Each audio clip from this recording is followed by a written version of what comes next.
Hello, my name is Marcus. I'm the compiler of a collection of therapy quotes entitled 1001 Windmills of the Mind, a collection of advanced self-help quotes taken from self-called the psychodynamic or the psychoanalytic perspective, which long ago, as I understand, referred to myself, perhaps many, as philosophical medicine and narrative medicine. In this video, I want to comment a little bit on the myth, the Odyssey. So Mr. Homer, the famous poet, a poetry guy, a guy who writes poems and all that, 3,000 years ago, whatever it was, wrote his famous lengthy poem with several books and all that called the Odyssey. And when a poet or a storyteller or someone who's trying to process or heal from trauma, they create stories to reflect, to symbolize inner dynamics. So you're trying to get in touch with something that's invisible. You don't see what's going on with your internal world, your unconscious world. And so you create personifications or characters to symbolize aspects of your unconscious self.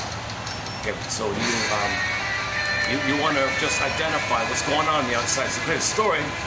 And now there is an innate process of healing where we want to find our home, our sense of self, our embodiment, our true self, our real self embodiment. So Odysseus is looking for a sense of self called home. I'm looking for home. I'm looking for Ithaca. Ithaca is just a code name for a sense of self, embodiment, your home within, like that. Okay, so he's far away from it due to trauma. So when we're traumatized, our home is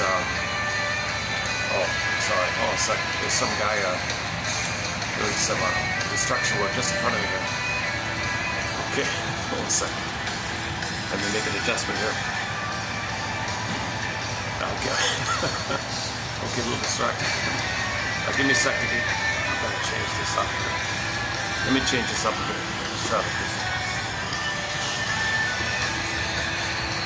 Yeah, my favorite spot is available. Luckily, I had to wait a while to get it.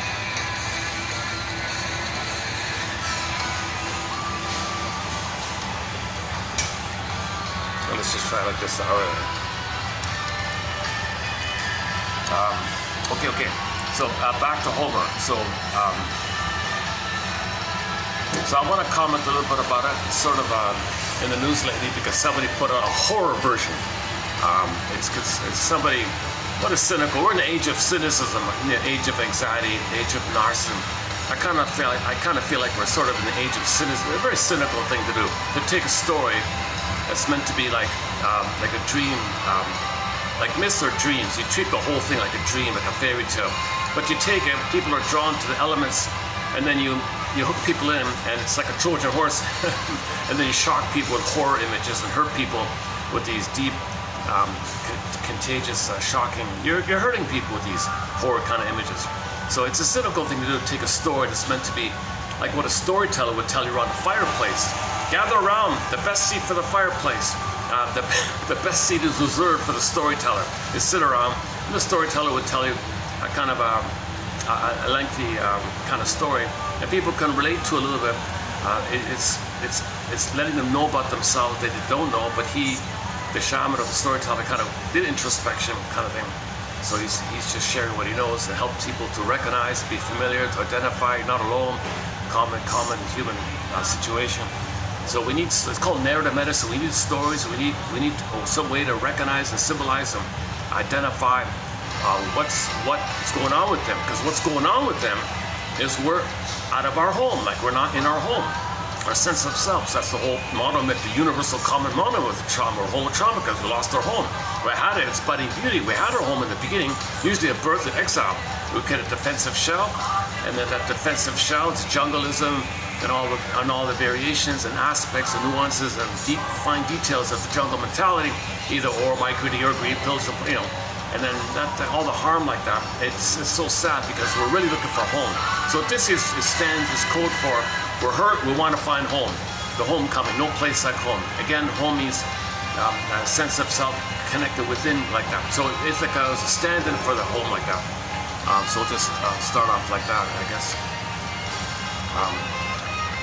Okay, so you interpret an entire myth or entire fairy tale, kind of like a dream. Okay, so once again, inside we don't see it. It's kind of real. We feel something's going on. We're repeating, we're in pain, anxiety, Why do I think like this? Why do I believe this? What happened to me to make this? Why am I in this cocoon-like, jungle-like? Something's wrong here. I'm missing something. You got this whole inner odyssey going on inside. This whole, and the river, the flow, the oceans, and the gods, personification, master for yourself, all these various gods. All these gods in the fairy tales are aspects of your unconscious self. When they say know thyself, know your unconscious self. So in Odyssey, Poseidon said, you're nothing without that God. Who do you think you are, you arrogant, narcissistic guy? You have an unconscious. Poseidon's like a spokesperson for the whole unconscious forces, and God of the unconscious, where he's saying, look, you arrogant, egotistical, narcissistic, you gotta lose that narcissism. You're nothing without your soul, without your feeling, without your body, without the true knowledge about yourself. Know thyself. Most of yourself is kind of like the unconscious self, the secret self, the devil self. So the voice in the Poseidon, you're gonna suffer, you arrogant guy. Odysseus, I don't need you, I can do what I want. So Odysseus was kind of a wily, charming bully or something. Like he'd plunder places like the other ones, but he'd do it in a sneaky way or something. And so he's considered like a star pillager in his community like that. So people had always turned to him for advice or something, how to plunder, pillage, that kind of thing. So Poseidon said, "You arrogant guy! I don't need the unconscious. Who are you? Look, it's time to feel. It's time for you to feel. I want you to understand that." You're not really, quote-unquote, fully human without your feelings. So you're going to suffer like that. There's no like physical punishment idea. It's not like an outer idea. So I'll play that clip in a minute, yeah. Okay, so back to the beginning here. So we're born with a budding beauty. Call it your inner Ithaca, let's say. It's an inner home, right? Inner home, right? He's from Ithaca, whatever, take your pick. And then, trauma, there's like an exile like that. And the way to cope with trauma is a defensive armor. That you become like I don't know what to call like a jungle mentality. So you harden yourself, you shell yourself to protect yourself from further pain. So you're always on offense. So you're kind of aggressive, always in kind of defense, because you can never let your guard down because you feel empty. You feel existential emptiness, annihilation anxiety, abandonment depression, participatory anxiety. You feel empty, you feel the pain, hollow, empty inside. Good as shell, but you feel empty inside because you don't want to feel the pain, the emptiness of not getting what stuff. So in the plunder system, babies are removed to create people who plunder. So all these people plundering, they don't really feel, and that's what's started the whole thing. Roughly 5,000 to 10,000 years ago, we went into pillage mode, and then 3,000 BC, is that right? Roughly like that. Mr. Homer said, we got to do something about this. Let's write a poem. I got to write a poem. So he writes a poem like this, right? So he writes a poem to describe the condition of homo traumicus. We lost our home. We're homo traumicus because one trauma, our embodiment, our home, the nosto, what they call the inner home. Okay, your inner sense of self, your inner king, your inner embodied, it's kind of exile. You feel empty, kind of shell. The shell is what we're talking about. The shell is called narcissism. The shell is a defensive self, pseudo self, as if self, false self, fake self, neurotic self, neurotic pride, and it's aggressive. It's jungle mentality. It's usually kind of angry based and aggressive based, either being mentality, jungle mentality, and most people are kind of like that. Now, if there's a glimpse, we all have a glimpse of feeling. We all have a glimpse. There's all a touch within us. And Poseidon saying, I want you to heal. I'm not trying to hurt you. I want you to heal. So the image is in Circe, all the other guys who morphed into their crude state, so they were pooped into pigs and all that. But he stayed in human form because he was given some. He's considered somebody who could potentially move towards recognizing the quote-unquote human side who can find his home. Odysseus means, Odysseus stands for everybody has the potential to find their home. Everybody's an Odysseus. Everybody's a little inner hero. Everybody has that hero quality.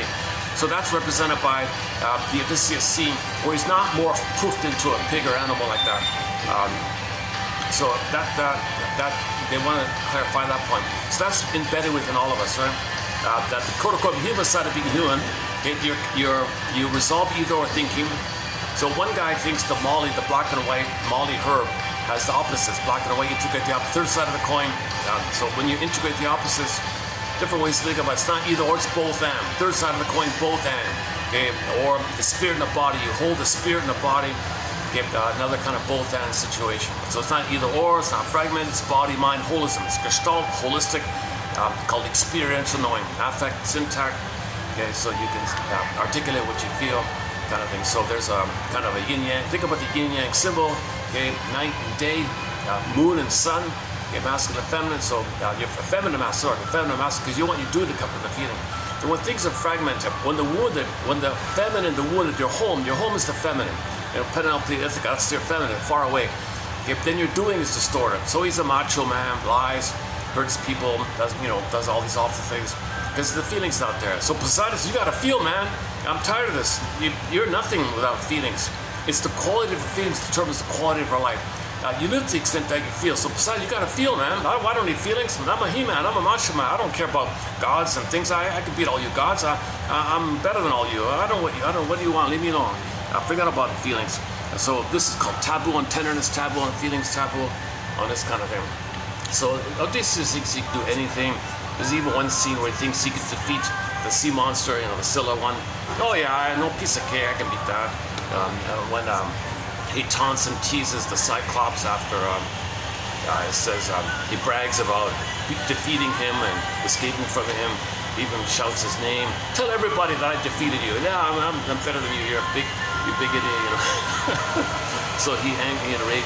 So he was kind of inflated. He was kind of boastful, inflated, sociopathic, maybe some difference. Depends on the version you read. Depends on the translation. He's like a cookie-cutter narcissist or a full-on psychopathic bully or something like that. But he's a wily plunderer. He's called Mr. Destroyer of Cities or something. He could go to a place and plunder. He's very good at that kind of thing.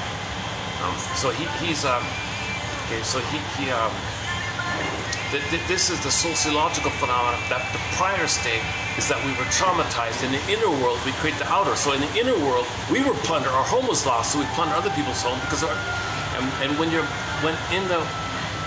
in the accident of becoming traumatized and losing our inner home, we feel poverty, we feel empty, we feel shallow, okay? We feel greed and entitlement, this the voracious oral thing, the ravenous, Homer calls it the ravenous hunger thing. This ravenous hunger, this constant greed. So you got all these gobbling mentalities, okay? This oral phase. So when the babies are traumatized out of an accident due to discoveries, a lot more serotonin, stuff for the kids feel plundered. Now they feel this emptiness. Now the emptiness is in relation to the need for other stuff, but when you rip the baby away, okay, it's a betrayal. He doesn't go through the development process where he feels safe to the mother, have the nursing oral, maternal time with the mother. That's all kind of missing. So there's an emptiness like that. Now when there's pain, you repeat, hoping to get about the stuff. No time in that break. That's why it's forever, no time. So there's this constant, it's fun to be at this little spot. At the same time, I get distracted sometimes with the display.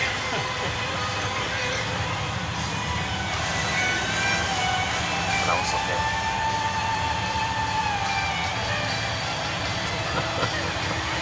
Would you believe this is my fourth take today? I had to start it, interrupt it, move it. Every time I do a retake, I missed something and I got to repeat something, and I have this little kind of did I say that in take two? Should I say it again? All right. Okay, so my understanding is roughly 5,000 to 10,000 years ago, due to mismanagement of discoveries, we got all the stuff with farming and agriculture and all that. Gave us serotonin, went down, give me more, planted stuff for the children. Yep, then they become greedy. A ravenous hunger called greed, and then with the greed they're going to plunder and pillage. So we went to village. It's just an accident. So this is somewhere between 8 and 10. Some people say 8,000, a lot of people say 10,000 or 6,000. A couple say 5, maybe 6, 7, 8, 9, 10, whatever. Somewhere between 5 and 10,000. Nobody knows. We transition from village to pillage. Get tolerant to prejudice. Get feminine. Okay, forget about the feelings. So that's the issue. The feminine is the home. So the feminine is the home. Your home is the feminine principle. The feminine, Ithaca, Penelope. Your home is your feeling real alive, embodiment, soul, like a home.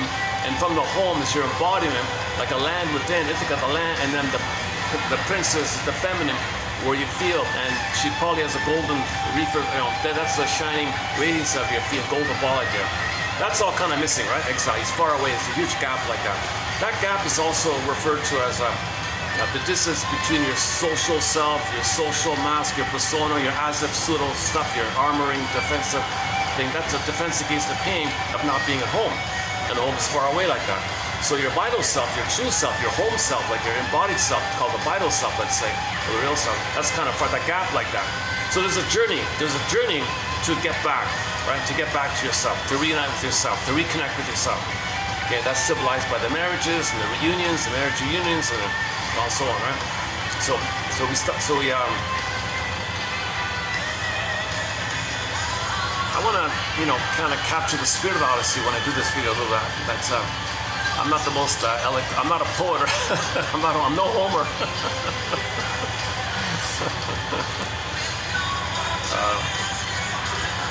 Can you still hear the music like this? I have to move the table. Oh, what if I do like this? Okay, maybe you can. You're okay. Never mind. That's okay. I can hear it. All right. So where are we here? Okay, so a kind of an accident took place. We're unaware of ourselves. We wanted more, so suffered the children. When the children were suffering by removing the baby from the mother, he felt plundered, pillaged, robbed. So he feels like the emptiness. Okay, do to others was done to him. So if he's seen it do to others what was done to him, he just gave him poverty. It's called debt and guilt, pain and shame. He gives others that, and the greed part is get, because he feels entitled. The baby is entitled to receive others up. When that's failed, okay, you still keep doing it. Plus, you're the aggressor, so others are you plunder them, and others are your mother, and you want to receive in. So you shame others in the gobble. It's a double thing because of the fusion. So that's why it's so sad, right? You're hurting others. You're really just repeating how you were hurt by your mother, and you see the ones you hurt as your mother. Say, "Give me, I'm entitled." So first you hurt them because they're you, and you're the mother. Okay, then you're yourself, then your mother, and you gradually greed like that. So we've been in this mode of plundering the planet for a quick buck, eating up the planet as fast as we can for a quick buck. They played a song by Rick Emmett called Big Lie. We're eating up the planet as fast as we can. Mr. Homer, 3,000 years ago, I just noticed it calls it ravenous hunger. This ravenous hunger, this voracious, insatiable greed. And the indigenous people call it the Wendigo thing. Any kind of monster that's gobbling, so on like that. That's basically a code for the baby. It's a symbolization of personification of the baby's energy of rage, greed, gobbling, oral, insatiable. Didn't get it, repeat, didn't get it, angry. You fuse the anger and the need, called oral, greed, rage, and envy. I don't want to be triggered, so greed, envy. So this is the complication. All right, hang on a second. Okay, how am I gonna start? Let me think about a good way to start this topic here, the Odyssey.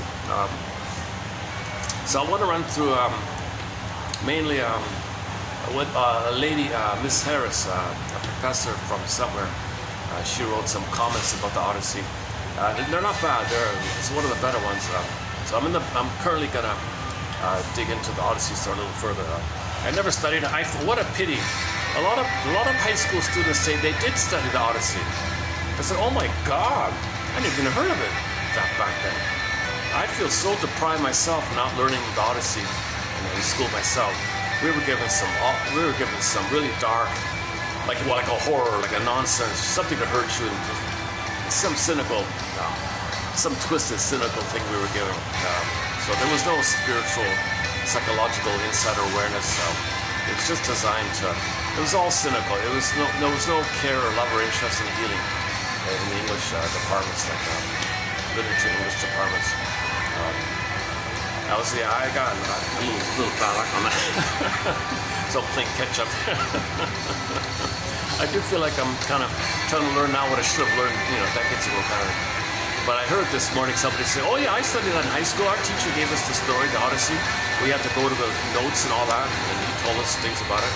And so that's a real advantage. If anybody was at least aware of the Odyssey and how it's a psychological metaphor, that's a psychological metaphor for trauma and healing from trauma and the unconscious dynamics taking place, and you learn about either or and greed and envy, and you learn all these basic emotions and rage and archaic, primitive survival mentality, jungle mentality, and you want to do quote-unquote human side of being, it's the home within.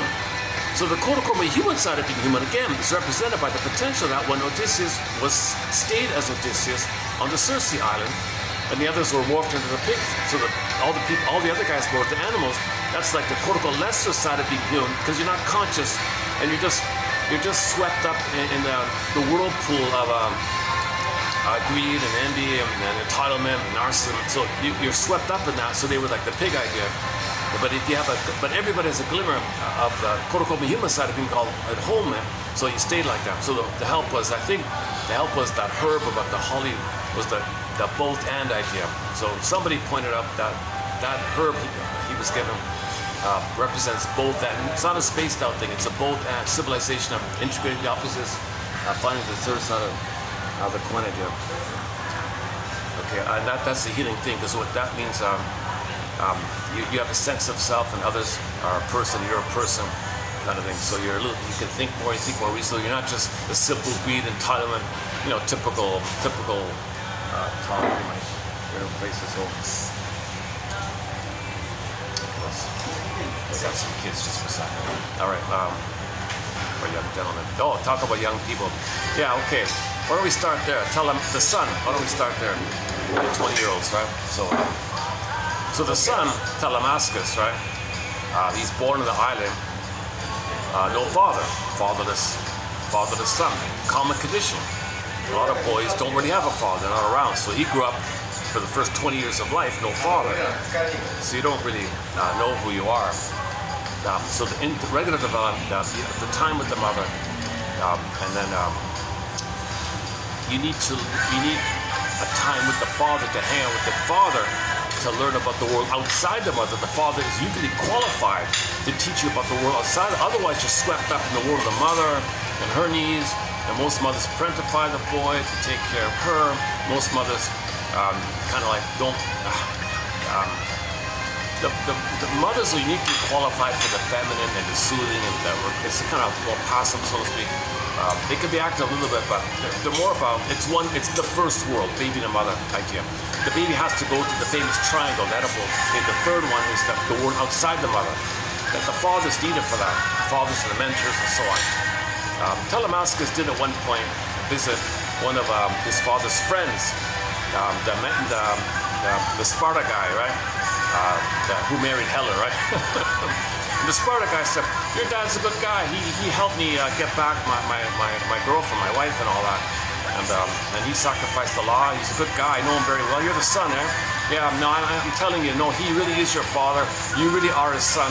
Because he had no identity. So the Sparta guy was saying, what's his name? I forgot. The guy who started this whole mess, right?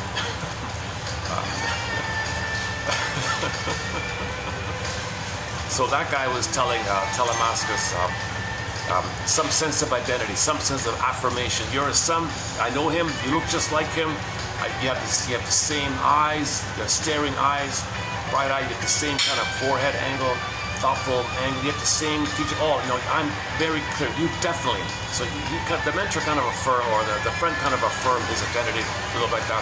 Now you got to be who you are like that, because he didn't know he didn't know who he was. He grew up in a home with the mother, and then the invaders were invaded his house and plundering and pillaging his home. He can't do it. Now that can also be the inside. You feel all these painful emotions, and son couldn't do anything about it. So he couldn't. Okay.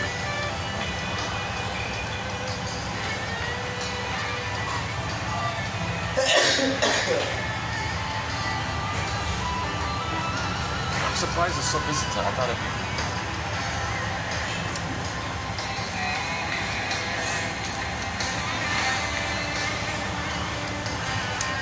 Okay, let's do that. The guy who started the whole thing. Well, let's backtrack. I'll come back to Telemachus in a minute. Okay, the guy who started this whole thing, the head of the Sparta guy, right? Okay. Now, first of all, everybody's got a Helen within. Like Penelope was, for Odysseus was Helen's cousin. It just means everybody's got a feminine. So the idea that when your feminine is robbed like that, you're enraged, you want to get it back. Okay, so everybody's got a lost Helen. Okay, that idea.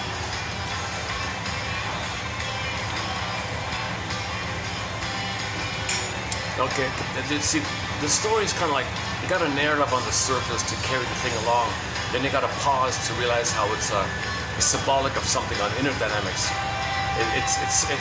I think the poetic people know how to blend the two, the unconscious story and the conscious story, and interweave it so it kind of links together like that. I'm feeling a little distracted at the moment, but okay, let's give it a try. One sec, let me think.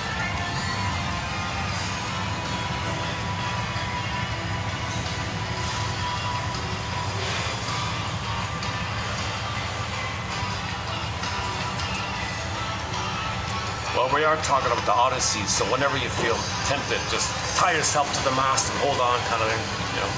I was tempted to just get up and move again, but tie yourself to the mast. So that's a good symbol for, like being aware in advance that something's overwhelming. So tie yourself, hold on, prepare yourself, kind of idea. So, or it also means stay with your feelings, don't run away from your feelings. Okay, so in the outer story, as I understand it, in like the narrative side of it all, okay, so again, we're in a plunder mode, we're global pillage. So in the outer world, we got a global pillage model, right? So in the global pillage model, you got all these families, whatever, right? All these wealthy families, and they're all little dictators, whatever. And they got their little fiefdom. He's got his little feudalism, right? He's got his fiefdom. Odysseus has his fiefdom. Okay, the Sparta guy has his, and he has his, and he has his. Now, because everybody's traumatized, they don't want to fight amongst themselves, right? There'd be chaos like that. If somebody's upset, they fight amongst themselves. So what they do is plunder. Just plunder and share the spoils, like keep people together. That's the plunder model, right? So people, it's kind of sad, right? So this is called scapegoating. It's a defense against not healing your personal trauma. It's a defense against healing your personal trauma. Just be outer focused, be active, and repeat onto others what was done to you. So what was done to you, you were robbed and plundered and pillaged, so you become like that. And the outer, just rob and plunder, take and take. Mother took, you take. So this is the dynamic. So people don't want to face this. So in a little area, I guess, they don't want to do that to themselves. So they have this kind of something to keep them together. It was called the oath of something. So if anybody's a problem in there, they would all agree to plunder something, right? Plunder. That's like the superficial story that called family systems theory. That whenever there's tension, you scapegoat and blame blame someone else, criticize someone else. So that's number one, right? So it's kind of sad because it's sad that we're in this kind of mode that we can't cooperate, know ourselves, and communicate, can't make I statements, don't know our feelings, those kind of things. So Odysseus represents, symbol of a personal journey, of a personal healing journey, of a personal ability to stay with your feelings, to tie yourself to the mast and stay with your feelings. Okay, to think in two sides of the coin. Okay, to make a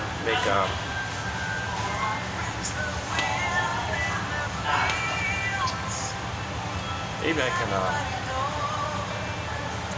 maybe I should pause button for a while.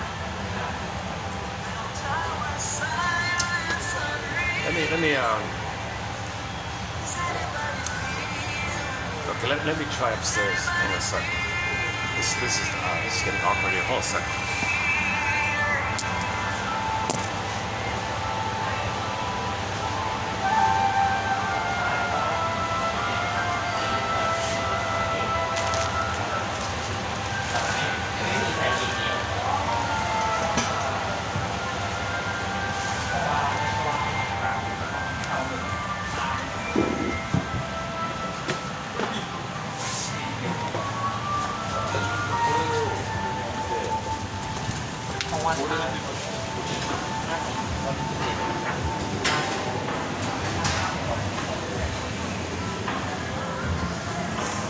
Oh, hang on.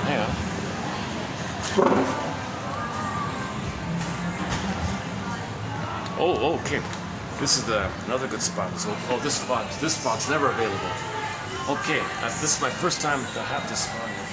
Okay, let me order something. There's only two really prime spots. This one's okay too. Okay, give me a sec here. Okay, okay, I guess I'll hit the pause button. Okay, let me hit the pause button, get a drink, and I'll be back in a minute.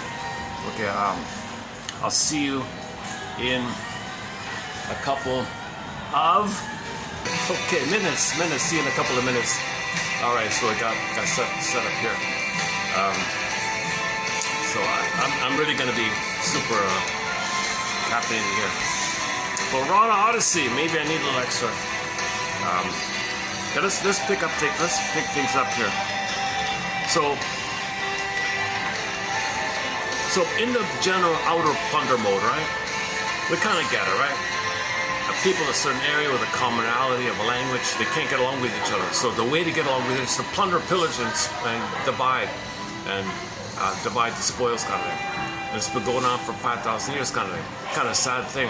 All because originally, babies were removed from the discoveries, and they felt empty and hollow. Okay, and then in the unconscious, all these events are there. All these memories and all these dynamics take place, called unconscious dynamics, and the motivation is to find home. The motivation is to get to a person to home.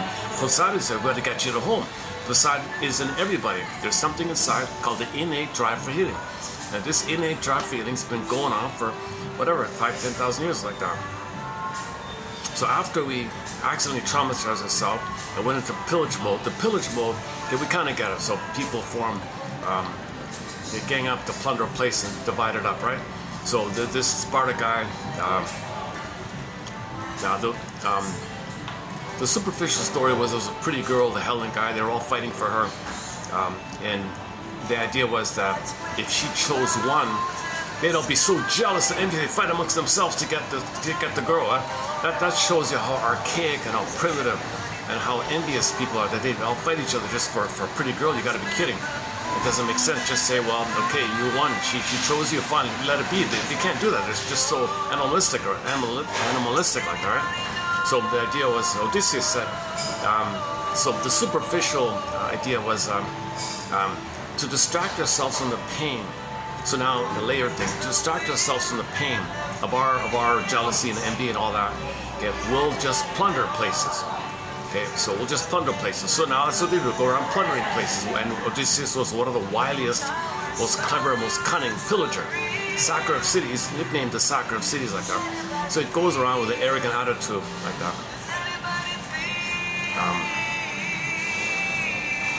Because in healthy development, if a woman chooses a guy, the others would say, okay, well, good luck, you know, like, oh, and then the story was, she left him, and he wanted her back.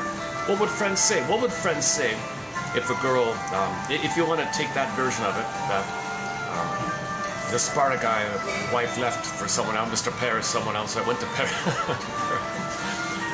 The buddies would say, oh, them's the breaks kind of thing, they're there now, you know. They wouldn't do this overreaction. It's ridiculous to have such an immense overreaction. So it's not really about that. It's not that kind of thing.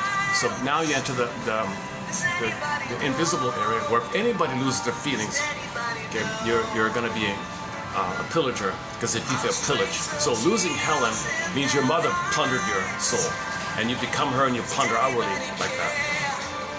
So it's about an inner thing, right? Okay, so the story is, so number one, family systems theory. So as above, so below, repetition compulsion. Okay, so you do outwardly what was done originally.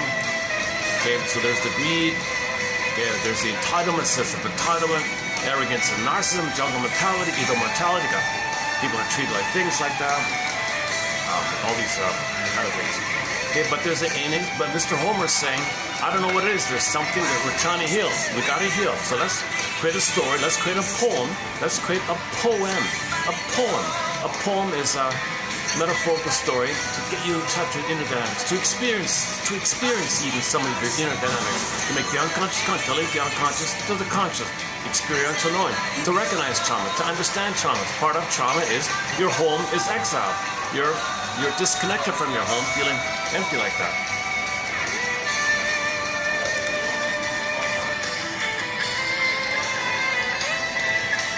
Hang on a second. I'm feeling lost myself. I'm feeling a little lost myself here. Hang on a second. Let me do it this way here. Okay, so nobody has a sense of I. Okay, so all these characters, they don't have any kind of sense of I. That's the home.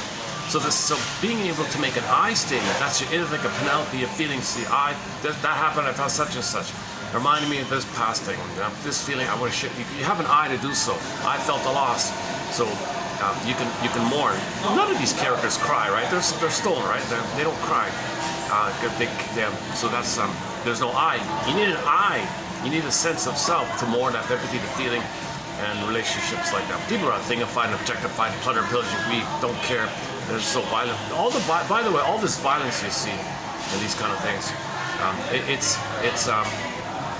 it's to protect the defensive structure, and you never let up because then you're feeling existential disintegration anxiety, of feeling empty, of having no I, no home with them. So the violence is like a constant armoring, because you have no sense of self. Once you get the sense of self, you relax, and now you're reasonable, and that's why at the end of the story, Odysseus was calmer, reasonable, more thoughtful, and finally had to give up certain things. So he was willing to give up those crude invaders to his home. He got rid of them. That means within yourself, you get rid of what they represented. You get rid of in yourself what those characters represented: greed, entitlement, spoiled, selfish, give me, gobble, plunder. So you get rid of that attitude in yourself. So when you got rid of that when you see it outwardly like that, you're quote unquote dying it off in yourself. So that's you're ending this. You're ending your infantile megalomania, your infantile greed, infantile jealousy, infantile entitlement, or lack of feeling. You're ending all that. So that's part of it, right? Another example of this topic is the famous sea monster and the whirlpool. So the whirlpool means you totally lose yourself. Okay, the guy's turning into pig's hunter, or the quote unquote lesser harm is, sacrifice attitudes of yourself, sacrifice the 6 worst things about yourself, I guess, and let that go. So you sacrifice parts of yourself, but you still go on. The journey continues versus just giving up and swallow it up, right? So that's why he chose that way, of course, right? So that's like recognize you got to sacrifice you got to sacrifice some negative traits about yourself. Not negative. I'm just a sense of entitlement, greed, envy. So you sacrifice those kind of things, and then you can keep on with your journey. The journey continues. But if you insist on greed and envy, you could be swallowed up and lose yourself like that.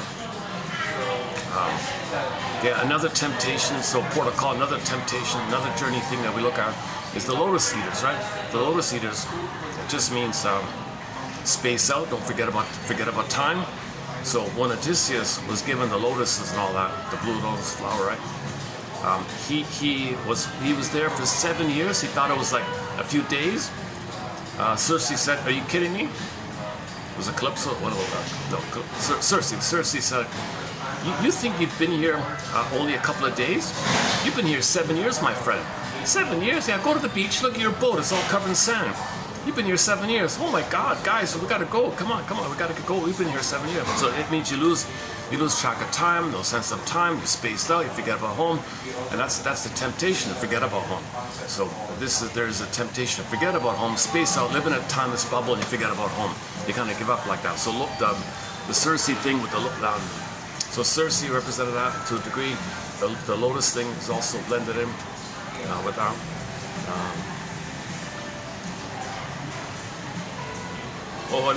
Another aspect of not having a sense of self is called a low level of differentiation. The ability to separate their own intellect and emotional function from family mass. Okay, so back to the plunderers. So you got all these different feudal kings. They have no sense of self. So they know to the others. Peer pressure. They go along like that. They have no personal sense of self because they're afraid others will scapegoat him. So this is the family systems issue where there's too much tension amongst people. They scapegoat somebody. Nobody wants to be scapegoated, so they go along to get along kind of. So this is poor ego. So nobody has a sense of self. Nobody has a sense of self. So then somebody scapegoat as a distraction. This idea. So that's part of it, right? Embedded in this are either or extreme thinking. Everything or nothing. The breast is everything. Doesn't get nothing. Give me the baby's entitled to receive the fullness. It's not it. He's enraged. It's nothing. Everything or nothing. Huh? And Odysseus He was once asked, "What's your name?" "Oh, I'm nobody. Call me nobody. I'm no man. Yeah, I'm nothing. I'm nothing." And somebody said, "Oh, there's Cyclops said, who did this to you?" Some guy named some nobody or something. Somebody called himself no man or nobody. It was a little interesting because that refers to nothing or everything, and he felt like a nothing. And then he was, but he's grandiose, thinks he's everything. He's a god and he's nothing. So this is the issue of the either or, all or nothing, my greedy, your greedy. This is the jungle mentality, the survival brain. Like our next one here, the all or nothing response to cope with the overwhelming pressure of being too close to self. Individuals with poor differentiation usually resort to either emotional fusion. So in relationships, it's everything, your mind, or everything or nothing, get away. Yeah? So one woman said that when she's dating a guy, if he doesn't give her everything, get out, you give me nothing. So some women with the oral issue wants everything or nothing. They want exclusive possession, they're all mine totally, and they're very watching and who are you talking to? They're very jealous and envious, or get out, emotional cutoff. So you got these extremes in the relationship. Emotional fusion, becoming enmeshed, or emotional cutoff, completely withdrawing or fleeing the relationship. That's an example of trauma, right? All right. People with low differentiation often experience higher rates of psychological stress, anxiety, and burnout as their sense of well-being is constantly. Oh, Jesus Christ. Okay, so I want to change it up here. Boy, today's been one of these. Once in a while I have these kind of days where I'm just bouncing around all the time. Sometimes I get lucky, I'll settle in. Oh, I get into a flow. Oh, that was great. I had nice, smooth 2-hour video. I loved it. I'll post some good shorts of it. A video like this, I probably won't get many shorts. Yesterday was yesterday wasn't one of my better videos, but I've had some videos prior that I thought were pretty good. I was hoping today. Now let's see if we can pick things up here. I want to stay on the journey here, so. So even as I'm speaking, there's a bit of a waves crashing. I feel like I'm on a raft in an ocean at the moment here. People with low differentiation often experience higher rates of. All right. Okay, so she says here. So what therapists do is they teach people how to make I statements. I have no I. How do I make an I statement if I have no I? Well, let's work on it. Let's work on it. When that happened, you felt triggered. Well, start from there. Start from your lack of I. You feel, at least recognize that you're angry, your fear, your shame. I don't want to share this vulnerability. We'll have the courage to make an I statement. Move towards an I. Okay, your I may be just missing, but you feel the sensation. At least recognize you feel the stress response. So you got the feeling self, the primary golden feeling, and you got the stress response of either or, entitled, schadenfreude, cynicism, sarcasm, entitlement, greed, envy, and so on. So at least start somewhere. Right? Clients are coached to clearly define themselves in such a matter by making I statements. You can even start by saying, when that happened, I felt stress, I felt tension in my shoulders. Just start somewhere. Or I don't think that's right. I think something's wrong here. Just make something I, instead of you blaming you. Right? Just try to move towards making I statement, not as a trick, not as a manipulation, not as a tactic. A genuine I statement. It's what's alive in you, what's real in you, authentic about you. Got to start somewhere. The therapist talks about that. All right. Odysseus was blind with pride. Odysseus cannot resist shouting his real name. Okay, after he fooled the monster, the Cyclops, he bragged. He was braggadocio. He said, "Yeah, go ahead, tell everybody I did. I want to be a legend. I want to be famous. I want the world to know that I'm the one that defeated you. Yeah, my name is so-and-so. I'm Odysseus. I'm from that place. I'm the son of so-and-so. Yeah, that's me, man. Yeah, you tell everybody." Oh, okay. So he was this kind of over Eric, and he was taunting him and teasing him. And you could argue there's a limit to this. Like he was in the wrong to invade the guy's cave, right? And take his food and all that. He wasn't invited. He's a plunderer. He's a pillager. In mind, I see something I want, I take it. And then so the guy got angry and he fought. This kind of. Now this Cyclops has different points to it, but.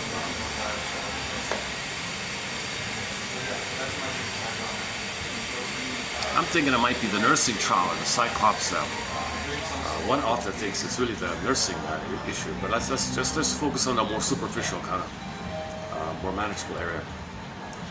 Odysseus can't resist shouting his real name to the blinded monster to ensure everyone knows he was the victor. This impulsive act of self-glorification subordinates the safety of his crew to his own ego, prompting Poseidon's wrath and prolonging his suffering. Yeah, so he did something that without considering the effects it would have on his colleagues or the future. So he's just self-centered like that. And then that makes things worse for him, right? It's the unconscious. So you're too arrogant.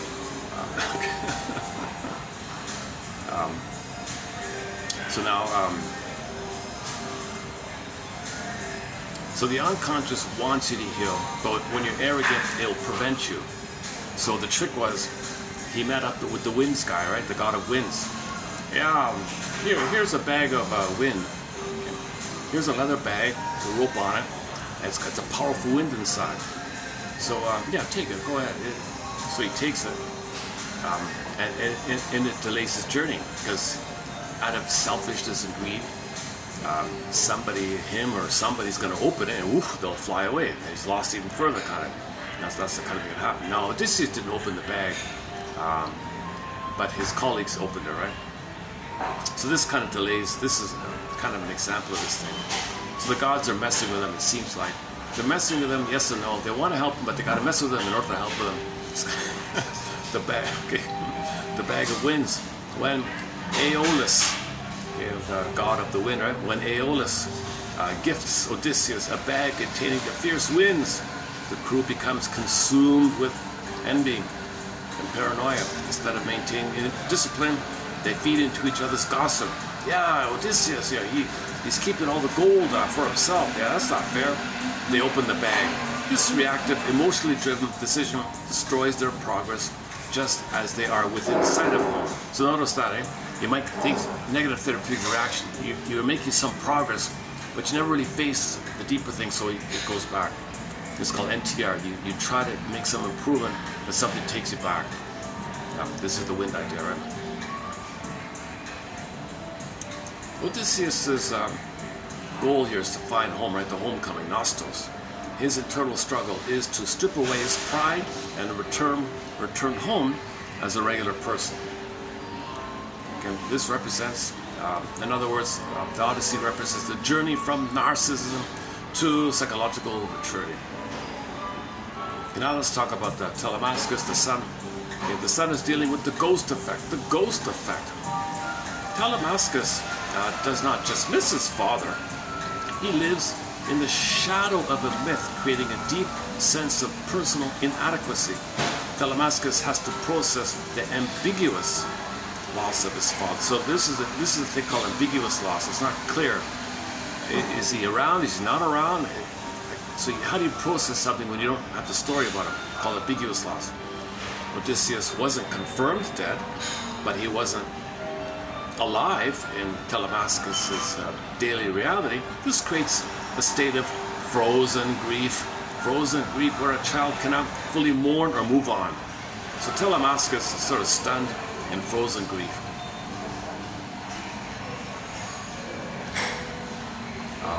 This leads to a delay in your development, because without a father, how do you differentiate from the mother? Telemachus remains psychologically stuck, unable to transition fully into manhood. There's got to be a guy around, your father, to teach you the world outside the mother. The mentors come after the father, right? The father's not around, I guess. What about lotus eaters? All right, the lotus eaters. Okay, lotus eaters. This is the idea that we're avoiding pain, defense against pain, a defense against psychic pain, like the defense against knowing your trauma, admitting your trauma, facing your inner pain. So you just use chemicals to blot it out. Chemical blot out. He calls it chemically erase it. You're not erasing it, but just whatever called repression. But true health, true emotional health, true psychological health, true mental, emotional, spiritual, psychological wellness relies on processing difficult emotions rather than numbing them. So this is a bit of a trap here. Eating the lotus represents a refusal to grow up. Okay, now you got a Peter Pan, you're childlike, you want to face it. That's the responsibility. It's every person grows up, but they face their trauma, admit their trauma, and process the trauma, and grow up. Allow the growing up instead of regressing. It is a regression into the infantile state of pleasure, no responsibility. Okay, lotus life, right? We know about that. So they trade meaning, achievement, and genuine human connection for a hollow, perpetual present. A hollow, timeless list of time passes you by. Tony, where'd the time go? Man, wow. Okay, the mast. Odysseus tied himself to the mast because he wants to gain knowledge from the unconscious, but he remains, but he's conscious. So you stay conscious to receive conscious. You want to receive information from your unconscious, but you want to hold yourself to stay conscious. So you're conscious of the unconscious. Okay, so this is the mast idea. Now in the original, I mean in the one with Armand Assante, 1997 Armand Assante one, the one directed by Andrei Konchalovsky. That's the best film version of it. The TV miniseries, a joint venture between Andrei Konchalovsky, the director, and the writer and all that, and the Hallmark people. So it was an international production filmed in Turkey. Great one. So you see him, you see this with where we know this, right? The other guys have the wax in the ears because they don't want to. They have to repress it. I don't want to hear. I don't want to know. Repress. Wax in ears. They don't want to know. If you want to know, you tie yourself to the mast, and you're aware that you know of something.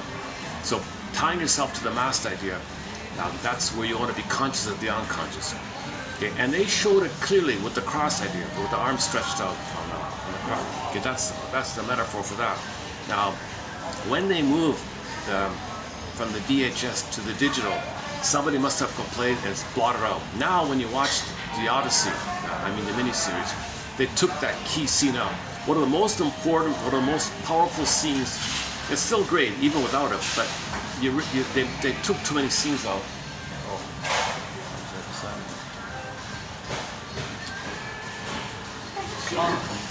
Thank you very much.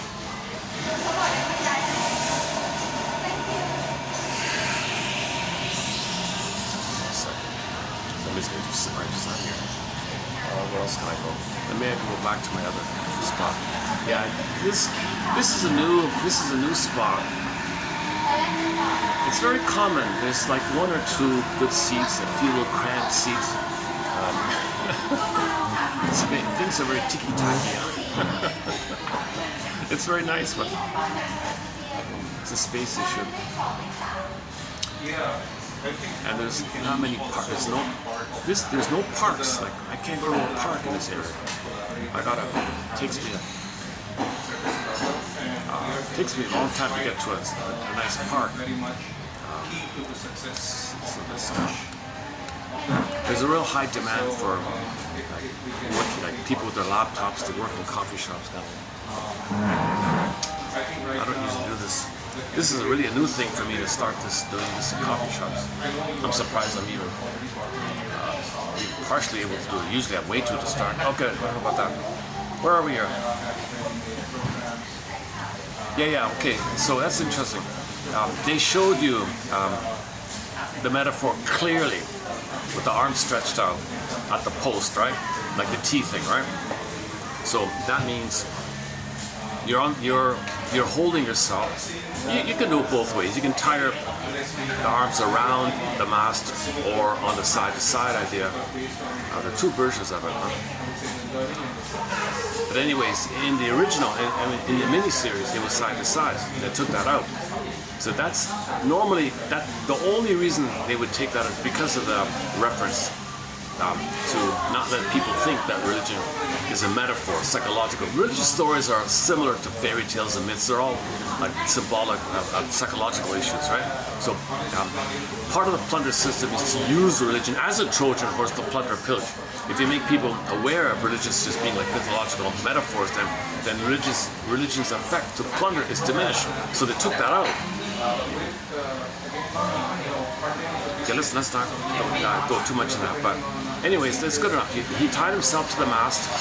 He's conscious. He's aware. He's hearing things. He's feeling things. He can temptation. He can regress. He can just forget about things or just regress to the blissful, unial, blissful, oceanic ecstasy, oceanic bliss. So you see Odysseus, oh please untie me, I want to join,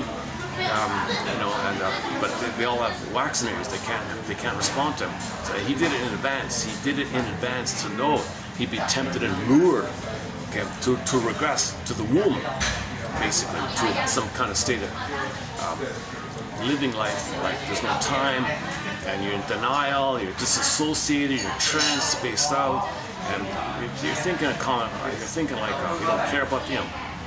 So he's feeling the lure of that, and the previous people were always crashed. So you kind of lose yourself. You don't go further home. You want to progress to finding your home. You don't want to regress to back to the womb idea.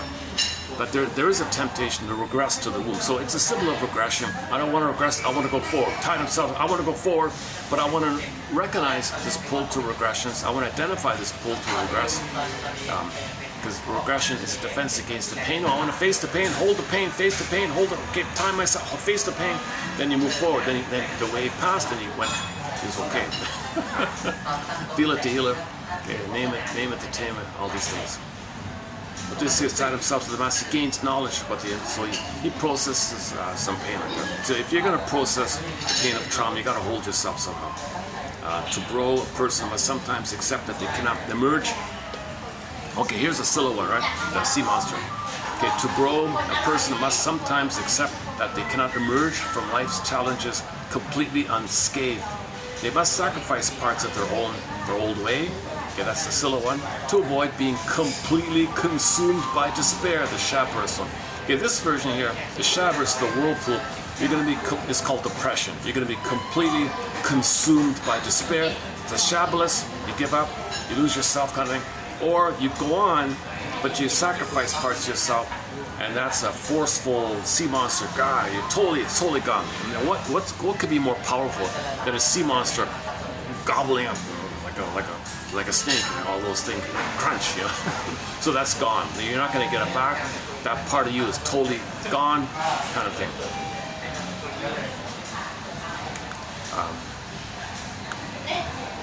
By the way, you're also facing the idea of the sea monster being your own rage forma. It's your own oral rage, not to yourself. So there's a double thing going on. So you're also, on another level, you're also facing how you are like that monster, voraciously hungry. All these sea monsters and gobbling entities and devils and satans and evils, all these oral rage kind of thing, like the Scylla, right? All these gobbling things, wicked queens and wicked witches, anything that's in rage wants to gobble you up. That's the most extreme version of it all. It's the most archaic.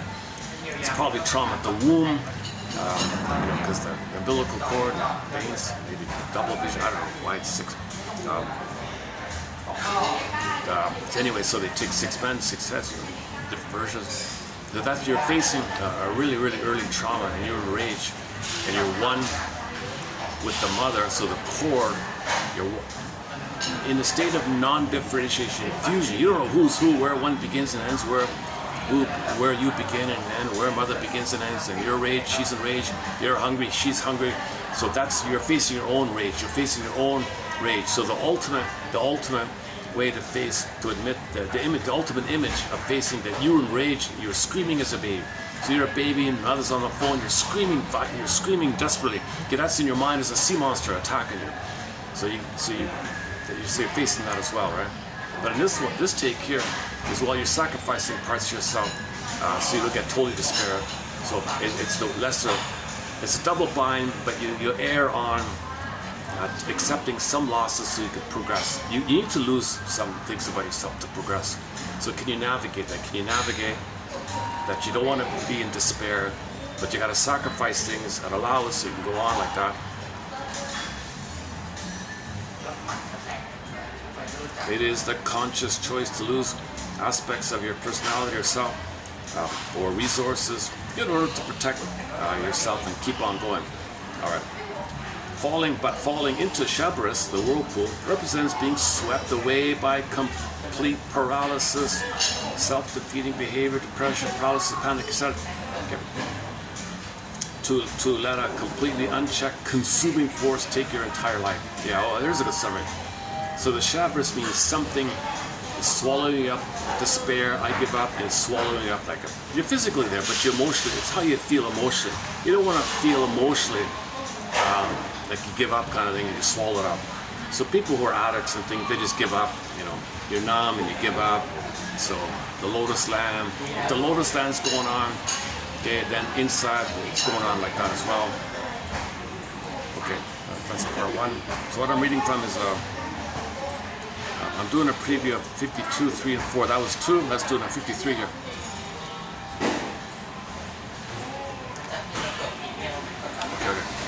Okay, all right. Odysseus longs to return to himself, to become that which he is fundamentally. When he left Ithaca, it was to fight Menelaus's battle with the Trojans. So, you know, actually Odysseus reached a point where he didn't want it anymore, right? Like when they rallied him up, he tried to get out of it. He tried to avoid, although, so he tried various ways to sneak out of it, they say. So he was kind of tired of it. He didn't want to do this anymore.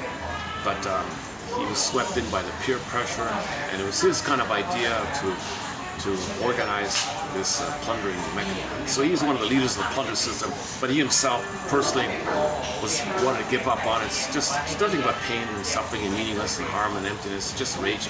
It's a pitiful existence, right?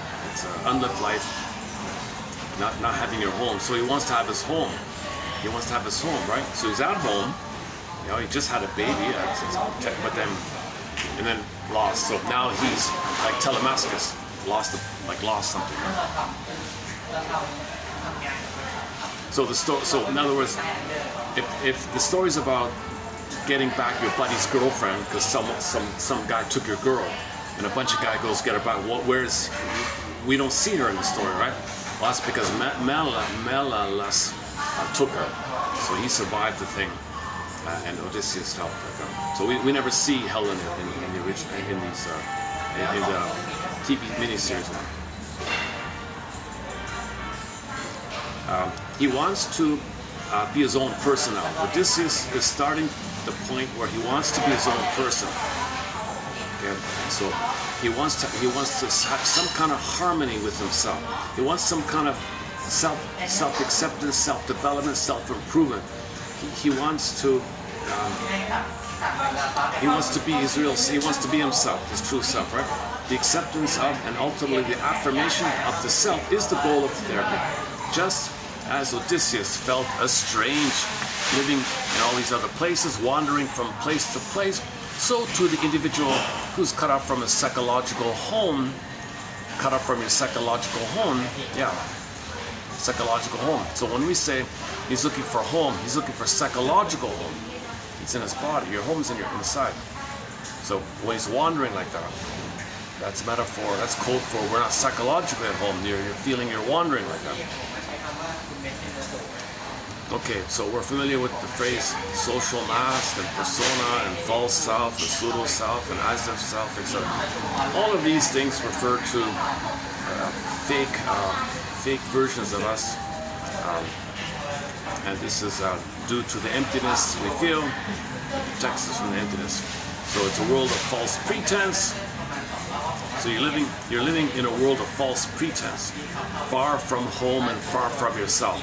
So you're lying to yourself in the false pretense, but you want to, okay. All right, to a lesser extent, however, we all experience the need to be other than we are in order to fit into a particular group. But whatever we're at, we got to fit in with people, all right, fair enough. Certain situations demand particular public behaviors. When these behaviors can be adopted easily, we have only drifted slightly from home, keeping the shoreline in view all the while. So if you play a social mask, you don't want to lose yourself doing so. Or maybe you're still in touch with yourself, but sometimes maybe you gotta play a role at the office, but you don't want to totally be empty doing it, right? Unfortunately, in some cases, it demands to behave and be in ways contrary to how we feel and how we are become so persistent and so powerful that we drift far out to sea, unable to find our way back easily. Early in his travels, Odysseus and his men come to the land of the lotus eaters. After partaking of the lotus, some of Odysseus's men lose sight of the goal to return home. Quote from book number 9, page 24, went from the Penguin edition, book number 9. Quote, all they, so this is Homer speaking, all they now wished for was to stay where they were with the lotus eaters, to browse on the lotus and to forget that they had a home to return to, unquote, Homer. All right, later the men encounter, so he had to pull him. So Odysseus was the conscious one. He yanked the guys, get out of here, come on, we gotta go. They didn't want to, he had to tie the guys to the boat because they wanted to stay in Lotus Town. Come on, So Odysseus represents the most conscious, willful effort to find his home. The other guys kind of gave up easily, right? So they were willing to live on Lotus Land right there, right? Later, the men encounter the goddess Circe, who gives them something that makes them lose all memory. Okay, so she blossoms. This is another kind of a potion, I guess. She then proceeds to turn them into swine. Okay, this is right. In the TV miniseries, one of the men was turned into a pig and all that. He managed to escape, and the other guys who were on the shore, who weren't turned into animals, found this animal. They were going to cook him to eat him because they were hungry. And one of the guys who witnessed this said, no, don't. No, he's one of us. He does kind of look like our friend.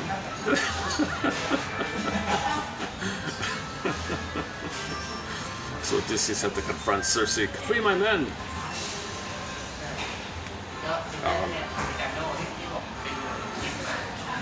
The message seems clear. He who forgets his home, i.e. his self, is lost. When the men forget their home, they become less human. For example, many hospitalized patients who are receiving daily doses of tranquilizing drugs seem content to browse on the lotus with no memory of or thoughts of the journey home. Okay, so maybe towards the end of life, people just want to blot out their daily lotus, I guess. So that's the extreme case of people in hospitals near the end of life, I guess, like a mercy kind of thing. So they've given up, they've swallowed up. They're swallowed in the whirlpool. All right, throughout the Odyssey, Odysseus, the individual, must relate to two groups of men. Okay, so the pillagers of his home, the quote-unquote suitors of Ithaca. You see, he does what those guys do, right? Like those guys plunder his home. He plunders other people's homes, right? So it's like it's a vertical all at the same time. And that's why when he ended plundering, he got rid of that he saw, that he stopped doing it. So when he stopped plundering, he faced that.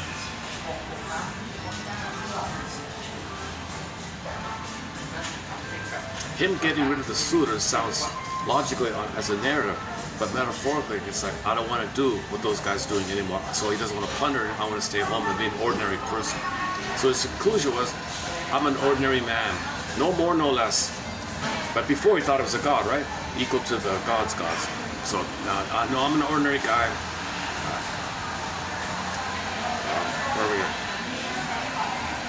Odysseus, the person, must relate to two groups of men, okay, the suitors in Ithaca and his own crew of men aboard the ships.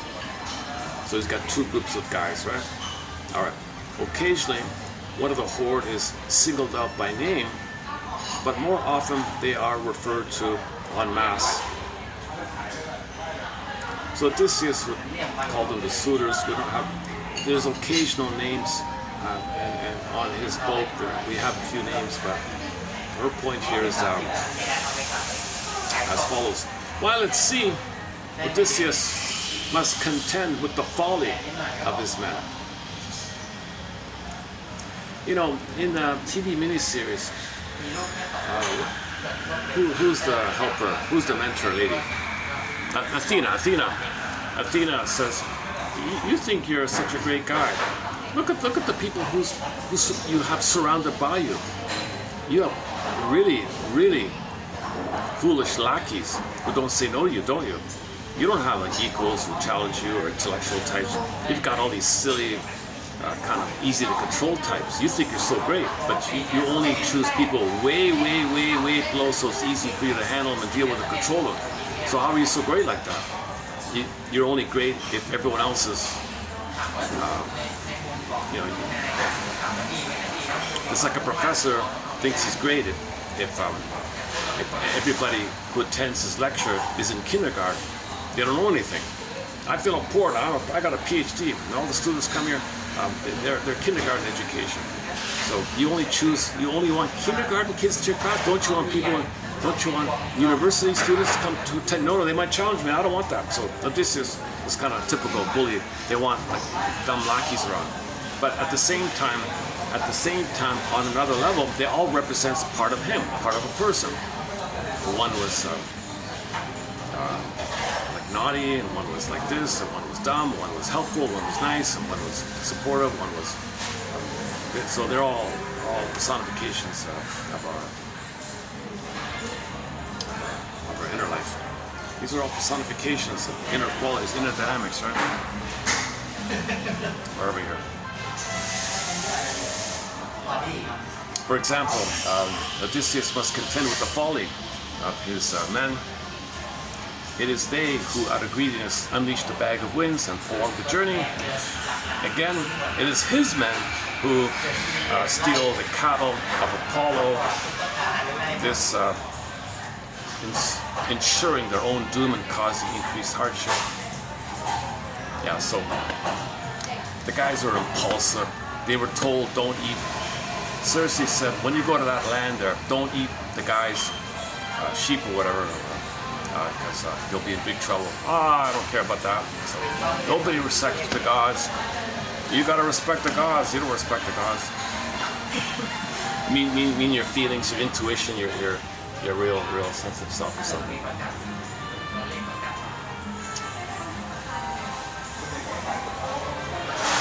It is they who, out of greediness, unleash the bag of winds. All right. Once home, Odysseus must subdue another horde. Okay, so Odysseus has to deal with all these foolish guys, whatever. But now he's got another set of foolish guys plundering his house, his castle, right? Plundering his goods, trying to steal his wife while he's away and all that. And they were even plotting to murder his son. That's how evil these characters are. Right? These men are depicted as ravenous and wicked, and you see them crude and how they treat their lady servants and all these things. They are only concerned with gratifying their needs and delight in doing so at another man's expense. Despite his trials at sea, Odysseus' journey is not complete until he conquers these suitors, close to home, these groups of men. So these two groups of men, according to her, these two groups of men on both sides seem to represent not only the collective consciousness against which the individual must define himself. So you got to define yourself surrounded by all this. You got to find yourself in a society where a lot of people are wounded, doing foolish things, crying for love, hoping for love, repeating what happened to them blindly. So you're surrounded, so we're all traumatized, you're surrounded by traumatized people. If somebody wants to heal, you're surrounded by traumatized people, and many of them haven't reached the place where they want to heal. Odysseus represents anybody who says, I want to heal. So anybody in midlife, I want to heal, you're on your own basically, because everyone else is just gaggling around like these two hordes, right? Everyone's just entitled, greedy. So forget it. If you're at midlife, you're really kind of on your own. So it's the talking cure profession has been crushed by the foolish hordes. Films about this are turned into cynical horror films to hurt people with. So there's Robert Bly talks a lot about this issue of this extremely little support for anybody in midlife to feel themselves. Women attend massive lectures by a woman who studied Mr. Jung, but she looked confused herself. That's how hungry they are. People line up to pay big money to hear a lecture, and it's just silly little drivel. But people are starving for emotional food, emotional, psychological food like that. I think that's what you should be here. These groups of men seem to represent not only the collective consciousness against which the individual must define himself, but also the unruly, instinctual part of the self that must be harnessed and given direction.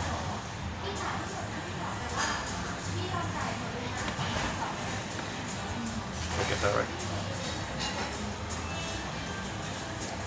So those two hordes of men also represent inside of you your greed, your anger, your desire, your wish, you can't have, your fantasies, unconscious fantasies, anger and greed, and entitlement and giving. Again, your identity is empty, so the violent side all to protect your emptiness. And with Sisyphus, you're doing it again and again and again. So when Odysseus goes to the underworld, he learns stuff, right? He sees his mother, and the mother said to him, I suffer because of you. Look and see, I'm here. So, oh my God, you mean you bound me to you with your guilt trip tactics? You laid these heavy guilt trips on me and that bound me to you? And I had no father, like Telemachus has no father? So there's no time, so that represents Telemachus has no father. When a woman does that, Telemachus has no father. So he really had no father, and we don't really see the father in these stories, right? The father was a weak, absent character, right? So this is also about the absent father, ghost father, whatever that's. Odysseus, in one version, he sees Sisyphus in the underworld. Odysseus looks into Sisyphus's face, it was his face. Agamemnon is a symbol for betraying the feminine. So, mother betrayed him. Okay. Odysseus looks into Agamemnon's face and sees that it's his face because he betrays the feminine the way his mother betrayed the feminine. Sisyphus going round and round. She betrayed him. Okay. He betrays himself, symbolized by Agamemnon, and going around and around. That's some of the hell stuff. That you're facing the truth. That mother wasn't able to love you, and she used the boy to comfort her by using guilt trip tactics. The more the mother uses these sneaky, painful things, I suffered when I delivered you. That binds the child in an immense amount of guilt to the mother, and the mother's controlling their kid with these guilt trip things. If mothers say these kind of things to the little boys, I suffer. My body was damaged when I gave birth to you. I'm so pain and all these problems because of you. I gave you life, and look at all the pain you inflicted on me. So these kind of guilt trip tactics. And I gave you life. You owe me. Another guilt trip tactic. How I suffer. And you got to take care of me. You owe me. And I gave you life. These guilt trips bind the kid. There's no father around to pull him out of that. He's deeply enswirled in this kind of thing. So he'll have a sea monster in his mind. Yeah. and the temptation to give up with this world. These group of men seem to represent not only the collective consciousness against which the individual must define himself, but also the unruly instinctual part of the self that must be harnessed and given direction. Repeatedly, Homer refers to the ravening belly, quote unquote, ravening belly. Man's appetites as the enemy of mankind. Yeah, so this, we are our own worst enemy, right? So we hurt our babies, and babies hurt everyone else, and the babies grow up and do it to others. What was done to them in the nursery, as above, so below. Can't you see, can't you see, can't you see? Play the song called Self-Saboteur by the band Delirium. Can't you see, can't you see? It's within. So our anger at the mother rebounds in, we're attacking ourselves. So we got to still it within. And we got a whirlpool within. Can we navigate our anger at ourselves, which was the failed cry for love to mother, block rebounds in, and the temptation to give them regress. So the whirlpool is the regression, but you're criticizing yourself. And then you're navigating this thin thing between, right? So you face the sea monster when you allow some of your, when you give up some of your title, when you give up some of your not. So ironically, well, that's a different level, right? So on a different level, that's one level. On a different level, at the same time, okay, when the monster eats the six guys, whatever, that means you're sacrificing your sense of entitlement, your sense of greed, your sense of envy, your sense of the world you're living. You're giving up some of it. You're giving some of that up, according to this one here. Or the navigating idea is you're criticizing yourself, but you want to give up. Can you hold the line in between and still go on? And, or some people think, I think was a Mott thinks it's the birth issue. If you stay in the canal, you die in the whirlpool. Crashing up, can't be born because you're hitting up. The canal mother clenches. You'll be yanked out. You might have a birth, stillbirth. So can you process the pain around a difficult birth, a birth trauma? So that's what some people think that. At the moment, I feel like, the navigating between the temptation to regress and the temptation and to face that you're criticizing yourself, but it's not your fault, and in the pain of blaming yourself, you want to regress. So you're not guilty, you're not wrong. So you can face. If you forgive your mother, the sea monster goes away. If you don't forgive your mother, you're criticizing yourself for wanting mother's love.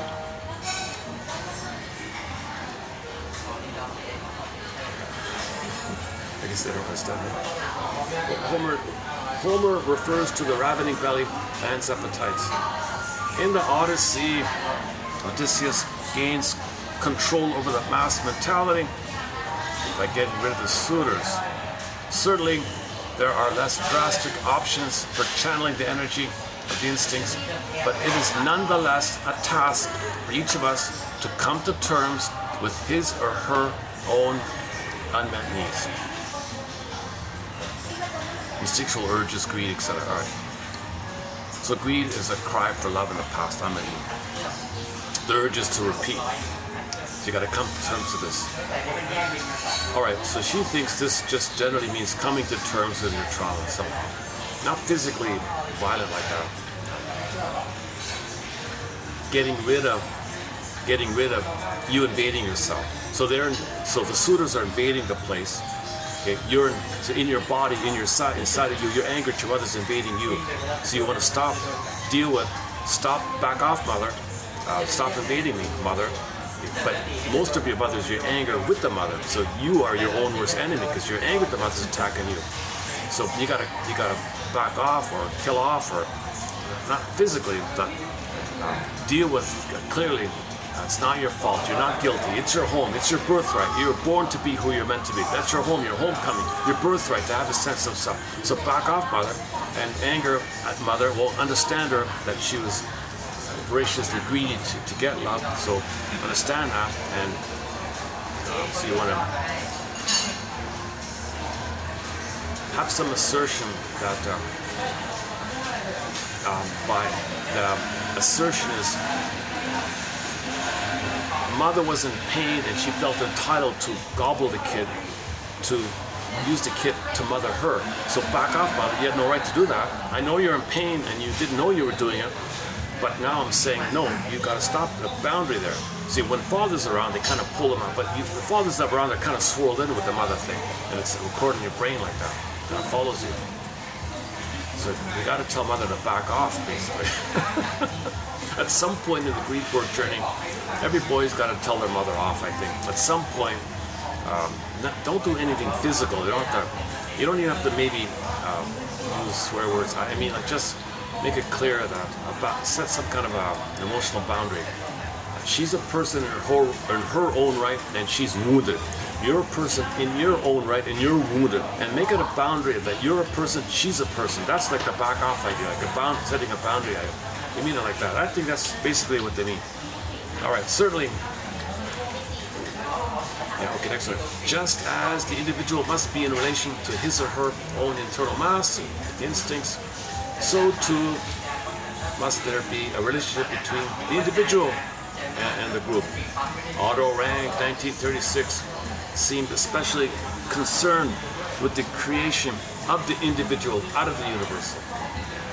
In his essay on the birth of individuality, quote unquote, he refers to a quote, a conflictual separation of the individual from the mass. So, can you be yourself Despite all the peer pressure, can you be yourself?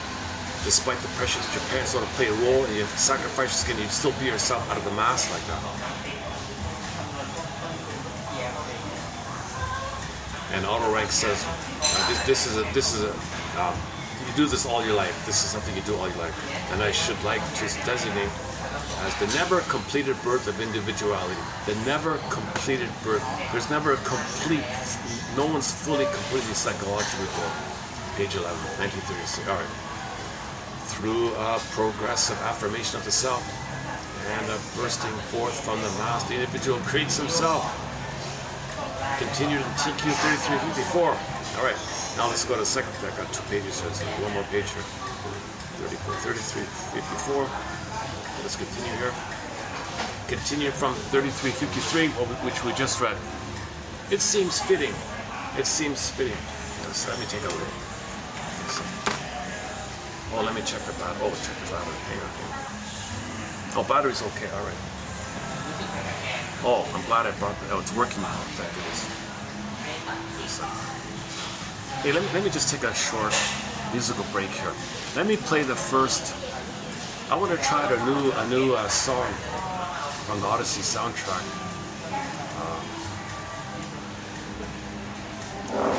So normally I play Calypso in the finale. I'm talking about the soundtrack, the 1997 one by Eduard Artemiev. I'm not sure if it's Edward or Eduard. I'm not sure how you pronounce it. It looks like Edward, but it's Eduard something. And then Artemiev or Artemiev, something like. He just passed away a couple of years ago. Great music from this one. So normally I play Calypso in the finale. I want to play the opening song, the introductory song. So let me just take a 3-minute break here. The music, the scene is, Odysseus is going to give birth to his son, so he's kind of like Penelope is, oh, I'm in labor, he's running to be there, right?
don't show you a traditional birth because it is plundering, right?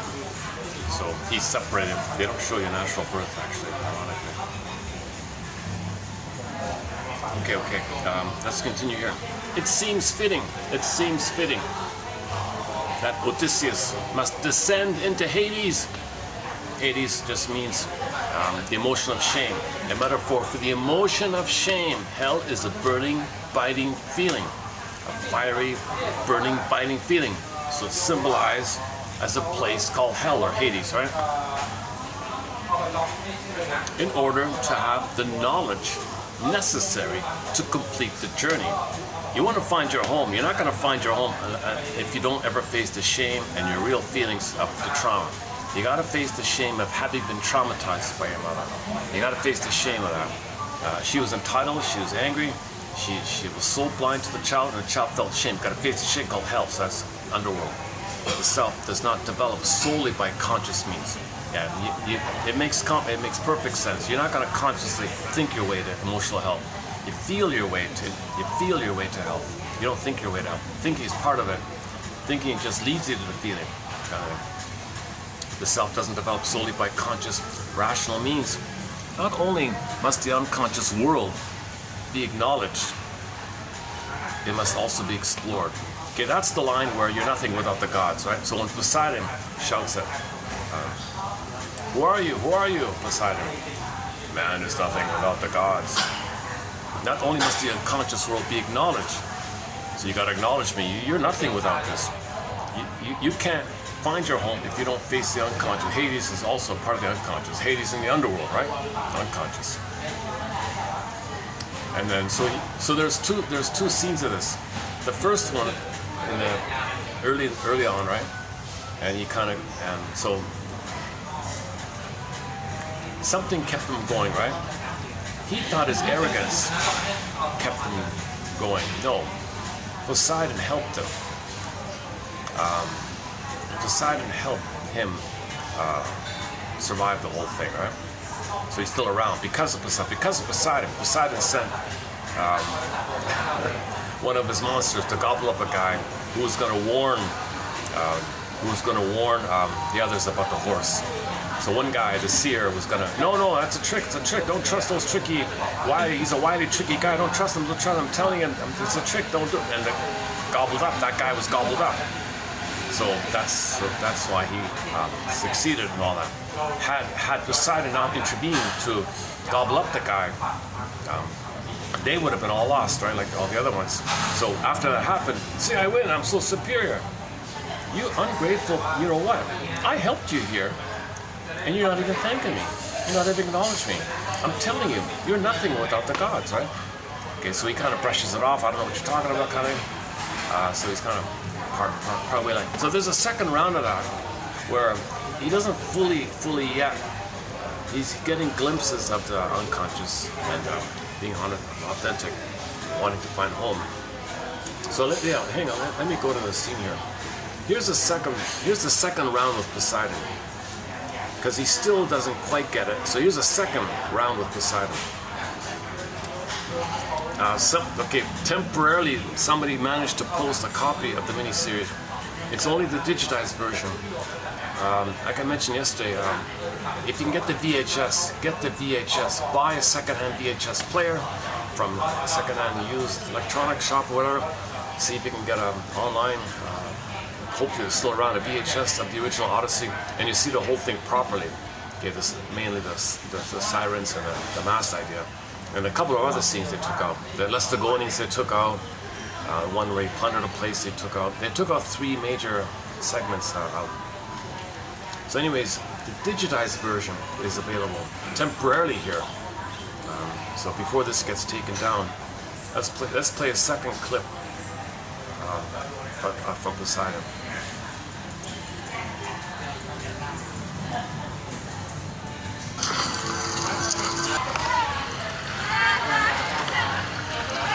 Oh, and he washes up. Is that Calypso? Well, that's when he washes up on Calypso's. That's the Calypso one. And Calypso wants to keep him there and spaced out. He's there for 7 years, spaced out, but then he's allowed to continue. That's Poseidon's doing. let him continue. So he's going to continue to have the chance to think about what he learned. That a man is nothing without his soul. A man is nothing without his embodiment, his own vital self, his true self, his core self. We live to the extent that we feel embodied. We live to the extent we are from our feeling self. That's the lesson, right? So he's giving him, he said later in the film, he said, you know, Poseidon is keeping me alive so I can think about what he told me. He wants me to think about what he told me. That a man is nothing without his sense of self, his embodied self, right? So that's later in the film like that. Okay, 1997. This is really the only worthwhile thing to watch. I haven't seen them all, but the rest are just shocking, you know, excuses to be cynical about it.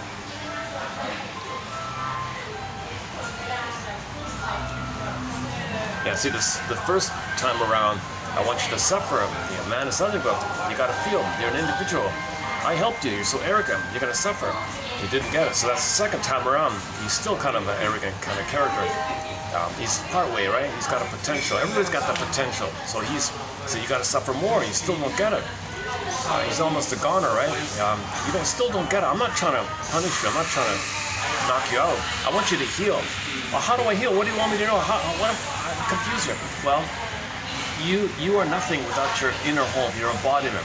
The gods mean, anytime you hear the words gods, it means unconscious. Your unconscious is mostly you. Your vital self, your core self, your true self, your feeling self, your double self, your secret self, your shadow self, your embodiment, that's all that, okay, the self, okay, all that is the gods. So the phrase the gods, okay, is all of your embodied animating qualities, all your feelings in the body, animations in the body, sense of self. That's the gods like that, right? The primary self, you can pick one, you know, or aspects of it like that, so variations of it. So the quote-unquote gods means everything about you that's undeveloped, you didn't know.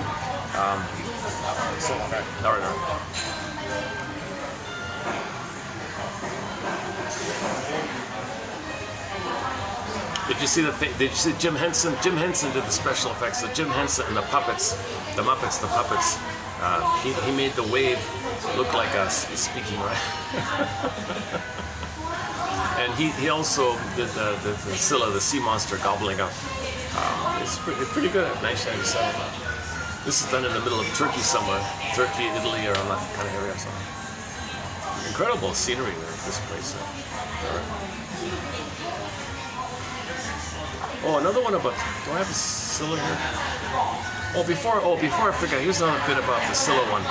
From a psychological perspective, okay, a therapist, for example, would likely view Scylla, the multi-headed sea monster from Greek mythology who snatches sailors from their ships, not as a literal beast, but as a powerful manifestation of internal human conflicts, trauma, and developmental anxieties. Okay? In therapy, so we're talking about it's not either or, so it's not one or the other. You got to navigate between the two. In therapy, Scylla is rarely looked at in isolation, so we don't just only look at one side. In the story, it's like there's two there, right? Either or, both sides, right? That's one part of it. Scylla is rarely looked at in isolation. Interesting, right? She's inexpressible.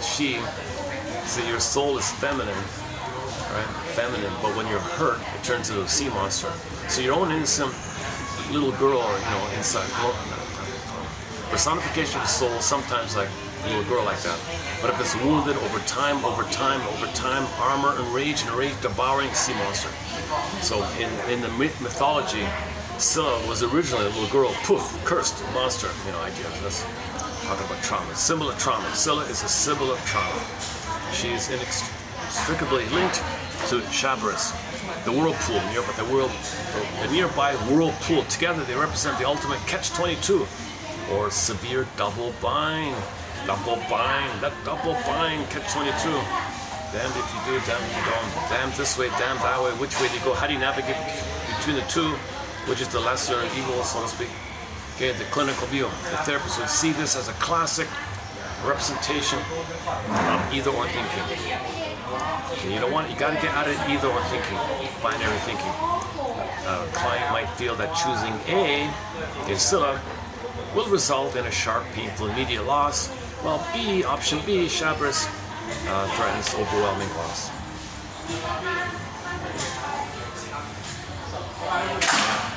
So, okay, let's do the next one. Therapeutic goal. The shrink's job here is to help the client realize that navigating the strait between these two doesn't mean they are completely helpless. It involves acceptance. Acceptance, I see, so if you choose Scylla, you're accepting a partial loss. Okay. So you can't do like no loss, total loss or no loss. You got to accept a partial loss. It involves acceptance of minor calculated losses, as Odysseus chose to sacrifice 6 men to Scylla to save his entire ship, rather than paralyzing indecision. According to the myth, Scylla was originally a beautiful nymph. She was transformed into a monster by the witch Circe out of pure jealousy. The wicked queen idea, right? Growing vicious dogs and serpent heads from her waist. Oh, brother. Ugh. Oh my God. Oh, Jesus Christ. Okay. So the monster of Scylla is a metaphor for trauma, abuse, resentment, betrayal. So when the mother betrays the daughter, doesn't want the daughter, okay, you got a monster inside finally, right? When individuals experience the violation, toxicity, okay. Scylla's multiple biting heads represent a defense mechanism known as projection that begins aggressive because she is hurt. Because she is hurt, she transforms her vulnerability into an outward-facing, hyper-vigilant armor of rage to ensure no one can ever get close enough to hurt her again.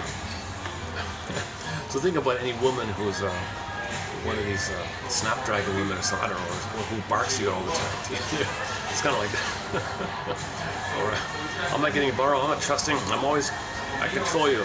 I don't control you, go away. I'll do what I want, I'm independent, I don't need you. These guys. Okay. Scylla is depicted with 6 long necks and devastating snapping heads, while her lower body is rooted in a dark cavern. And it goes on like this. The devouring mother archetype. In Jungian psychology, monsters that live in the sea and pull men down to their deaths often represent the shadow side of the subconscious or the devouring mother archetype. So there's a common pattern in the unconscious of a voracious, devouring, gobbling, greedy, insatiable devouring. Right? So this is a common pattern in the psyche, because of homo traumicus, everybody to one degree or another has a devouring mother image in the mind. Nobody's saying that in the outer reality world, mother was like that. It's your representation of her, created by your anger at her, put it together dreams, called condensation, poof, shake it up, poof. Okay, monsters of the id. So Scylla is a monster of the id, right? Sometimes, okay, you can think, here's a good one. When a client is trying to be independent, okay, you're going to trigger that monster, click, snaps it away. Right? So you're trying to be healthy, you're trying to do something good, click, eats it up. Self-activation, trigger Scylla, and then you're in pain, and you got to take a lotus land or something. So you try to be yourself, Scylla gobbles you up, because you're triggering the thing. So you want to be yourself, mother failed you, your anger turned to a monster attacking yourself. Then you do some numbing thing, like Calypso and Lotus, whatever. Or plunder a place, whatever. So you plunder or numb and plunder, whatever, do those things. Okay, so self-activation can trigger this whole system. So when you try to be yourself, the snapdragon comes out, right? This, what is it? For a patient struggling with independence, Scylla could symbolize an overbearing, toxic attachment that snatches away their progress, autonomy, and individuality every time they try to move forward in life. So this is very good. Master's axiom for this is self-activation triggers Scylla. Then you look for a blue lotus or whatever it is. So when you try to be yourself, something snatches it away, right? Like Your friend says, "How you doing?" You try to feel snatched away. I don't know. Pass me a beer. It's snatched away. You try to feel. Your friend's concerned about. I'm concerned about. No, really, I want to be here for you. What's up? Well, yesterday, I'll give me a beer. So snatched away. Scylla. Just like in the movie, she crunched up the. So,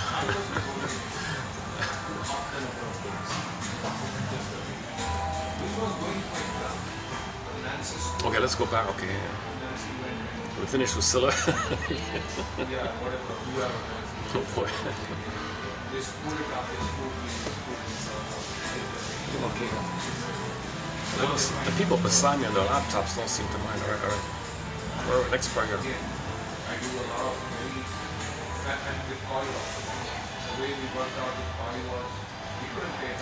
It seems fitting that Odysseus must descend into Hades in order to have the knowledge necessary to complete his journey.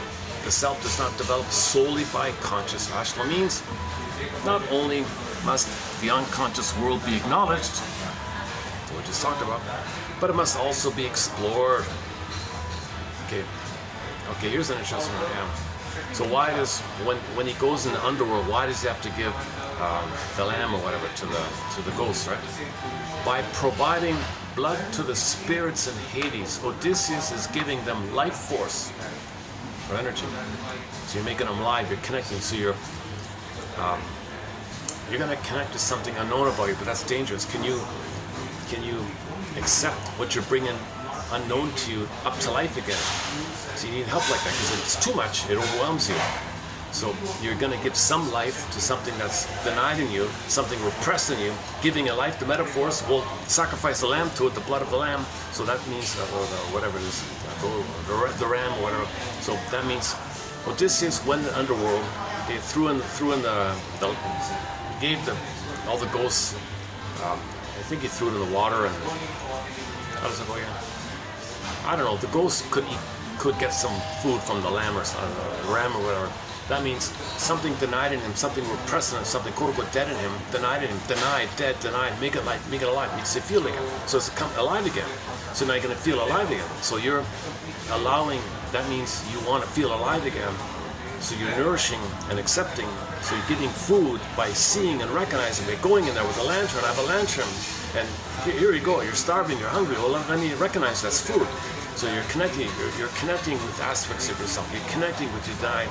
So if your soul is starving, you want to feed them, right? So the Lamites, so food, give them food. But just by providing food to the spirits in Hades, Odysseus is giving them life force. He is perhaps connecting, emotionally investing in his own process here. So now you're investing in your healing. All right. Such a mission, while exhilarating, can also be risky, and Odysseus is wise to think that he may need a guide. So at this point, so in the healing journey, everybody needs a guide. Everybody needs a mentor, a guide, somebody who's done it. But we don't have it. We don't have it. You think you'd go to a film and get inspired by a director. No, he's cynical. He's attacking you. This horror version of this film is attacking you. That's not a guide. It's not a mentor. You know, you're better off with Andre, the Hallmark Company. You're better off with the Hallmark Company. The Hallmark Company couldn't find anybody locally to protect the soul. So they hired Andre Konchalovsky, who's very familiar with psychological interpretations and myths and fairy tales. So you can see psychological references in the script like that. So it was a good it was a great joint venture between Andre. He's one of the best directors in the day. All right. It's an international crew. It's worth watching. You'll feel a little inspired somehow, a little bit, right, when you watch the Hallmark one. I'm sure people who come away from that horror film are gonna go, "Oh my God, what was that? I feel icky. I feel sick." I don't know. I would, even if it's free, I wouldn't want to watch it. You're hurting yourself by that. You're gonna pay to get traumatized. Why pay to watch a horror film? What the hell? Somebody described it as a part horror film. It's part adventure, part horror. There's a lot of horror. Somebody said some of the most horrifying scenes he's ever seen in his life in full IMAX horror, you know, shocking things, is in this thing. That's not going to be helpful. You're gonna. Maybe it's meant to turn people off from myths and fairy tales. Maybe it's meant to be afraid of myths and fairy tales. Something that's helpful. Maybe now you're afraid of it. Maybe people take it too literally. Maybe you're not supposed to be traumatized by a story that's helping you to know yourself. The story is meant to help you to know yourself. It's not meant to hurt you and attack you. So this is the weaponization of myths or something against people. This is a cynical use of fairy tales. So the only one that preserved it is this Andrei Konchalovsky guy. Give him credit. Give this man a huge amount of credit. He's the only director that managed to preserve a myth in film version that kept the spirit of Homer alive. It kept the spirit of the psychological message alive. Is Andrei Konchalovsky and his buddy Eduard Artemyev. Incredible soundtrack. The music, those two guys there. And they got to give the director side, the producer side, the Hallmark company hiring that Coppola guy, right? So he was the producer. So luckily, with his clout, he did something good to hire somebody who can do this. So give this Coppola guy some credit. There's other stuff I don't know about, but he's the Star Wars guy, right?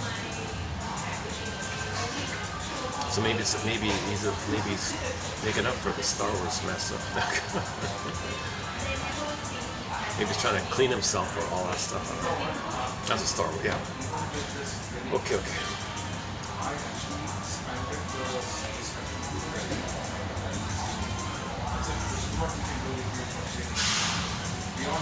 Odysseus learns much from the disembodied spirits of the underworld, yet he must be careful to return to the world of consciousness.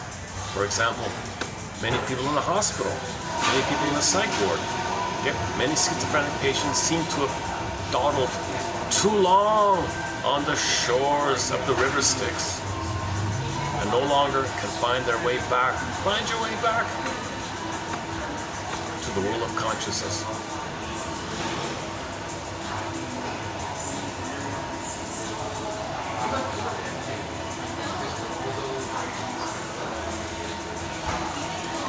I'm trying to remember who sings that song. Find your way back.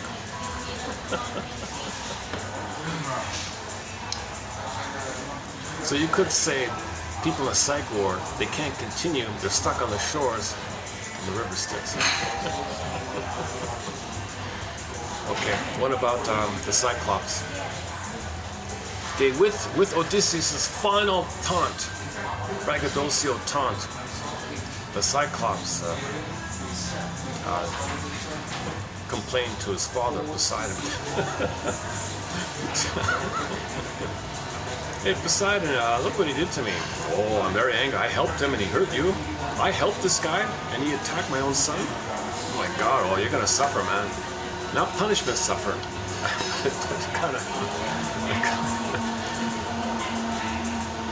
I guess it can easily be seen that way, right? With this final taunt, the Cyclops invoked his father Poseidon to bring hardship on Odysseus.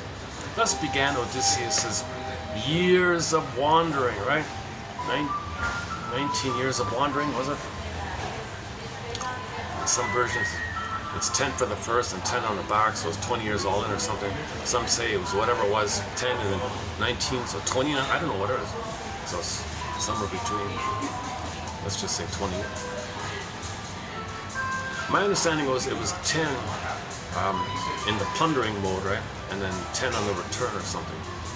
But other versions say whatever the plundering time was, the return time was 19 years. I'm not really sure what it doesn't matter. Okay, in a long time, it's a long time. With his final time, the Cyclops, Polyphemus, invoked his father Poseidon to bring hardship on Odysseus.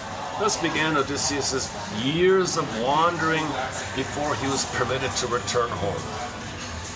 So the more arrogant you are, the further the gap to your sense of self. The more narcissistic and machismo you are, the more you're invested and the more addicted you are to your narcissism, the further and further away you are from home. So he's getting further and further and further away, right? So when he acts like that, he's going to be further away. It's going to take him longer to come home. By the way, the very first opening quote to this channel here is from a guy who wrote about the Odyssey, linking it to the Enneagram. Never mind about that. But he's got a line there that I like called, "The travails of the traveler, reveal the traveler to himself." That's the first quote in our collection. "The travails of the traveler reveal the traveler up to himself." From a little book called The Travels of Odysseus. He's got this thing about the Enneagram, so let's forget about this. It's interesting, but it's not. Okay, let's go earlier. With his final taunt, okay, the Cyclops guy, Mr. Cyclops, invoked his father, decided to bring hardship on Odysseus. Thus began Odysseus' years of wandering before he was allowed to return home. The encounter with the Cyclops is revealing in several ways. It does indeed seem to be Odysseus' reckless grandiosity without any awareness of the possible consequences which causes his homeless wandering. Think about the Peer Gynt story, right? This reckless, greedy, selfish, causes all these causes. So when you're impulsive, acting out like a bully, impulsive, narcissic, okay, or whatever. And there's quotes from the Homer of examples of how he taunted him. "Yeah, I wish this bad thing on you. Yeah, tell everybody I did this to you. Haha, look at you. Oh yeah. So he was boasting and bragging about defeating the Cyclops. It was over the top, so it's kind of clear in that way. It does indeed seem to be Odysseus' reckless grandiosity without any awareness of possible consequences which causes his homeless wandering. But this exhibitionism is especially telling because it follows a denial of the self. Odysseus called himself a nobody. He referred to himself as a no man, a nobody. Yes, there was a trick to escape, we get it, but notice this idea. What's your name? My name is, I'm no one. No one? I'm nobody. Thus, when the Cyclops screamed for help and tried to identify his assailant, the Cyclops was only able to say that nobody had attacked him. Although it allows Odysseus to escape the island, this self-abnegation. So the metaphor is he's grandiose and he's empty. He's a nobody on the inside, he's a grandiose on the outside. Yes, it looks like a clever trick, but underneath the clever trick, what's really going on is he feels like a nobody. No sense of self, he's not at home within. If you're not at home within, you feel like a nobody, right? Let's play we have a song called Nobody on our soundtrack. Not related to the Odyssey. We have a song from the 70s by Jerry Doucette called Nobody. Nobody. Although it allows Odysseus to escape the island, this self-abnegation is dangerous and results in Odysseus needing to declare himself in a reckless and ultimately self-destructive way. One is reminded again of Kohut's 1971 discussion of the grandiose self. The grandiose self. Without exposure to the modifying influences of reality, this primitive structure retains its full potency, rearing itself throughout life, often in destructive, inappropriate ways. See, anybody who's a narcissist, right? They don't get their supply, they're violent and enraged. This is because they went through life never accepting, never trusting, armor, defense. Because when you're removed from the mother, you create the armor. So this is the birth trauma issue. You're not supposed to remove the baby. The baby has got to hand it to the bosom and nurse and held to soothe and all that. And if he's ripped away, he copes with the armoring, the false thing. And you question this false thing, he's enraged and entitled, and he acts this way. That's a good line of hers, right? One is reminded again of Kohut's discussion. See, this makes me appreciate how everybody's contributing. I'm not a fan of Kohut, but here's a quote from her, quoting Kohut, and I found it helpful. One is reminded again of Kohut's discussion of the grandiose self. Without exposure to the modifying influences of reality, this primitive structure retains its full potency, rearing itself throughout life, often in destructive, inappropriate ways. Part of the task of the Odyssey seems to be for Odysseus to learn how to express his self in ways that are appropriate, it says here, so that his immature grandiosity does not swell and demand recognition. Odysseus needs to appreciate the limits of his power without feeling powerlessness. So you can still feel like a personal inner power, but it's not against somebody. It's not against somebody. Odysseus only feels power against somebody, at somebody's expense. He feels powerful. I destroyed this place. I ransacked this city. I'm powerful. That's the only way he feels powerful. That's not. That's the problem. We're destroying a planet like this, right? Odysseus needs to. Okay. The goddess Circe, for example. So a good example is here.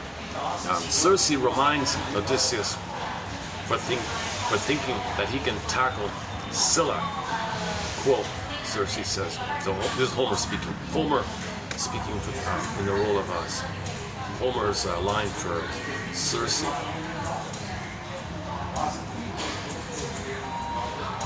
The goddess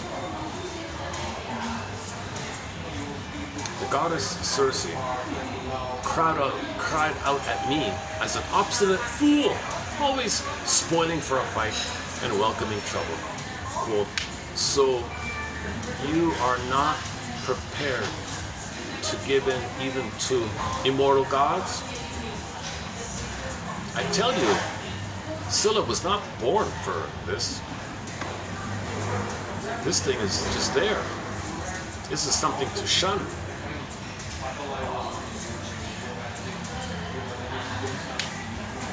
But this, in other words, book 12, page 192. Odysseus must learn that even one as brave as he has limits. Okay, so this is all about personal human limits.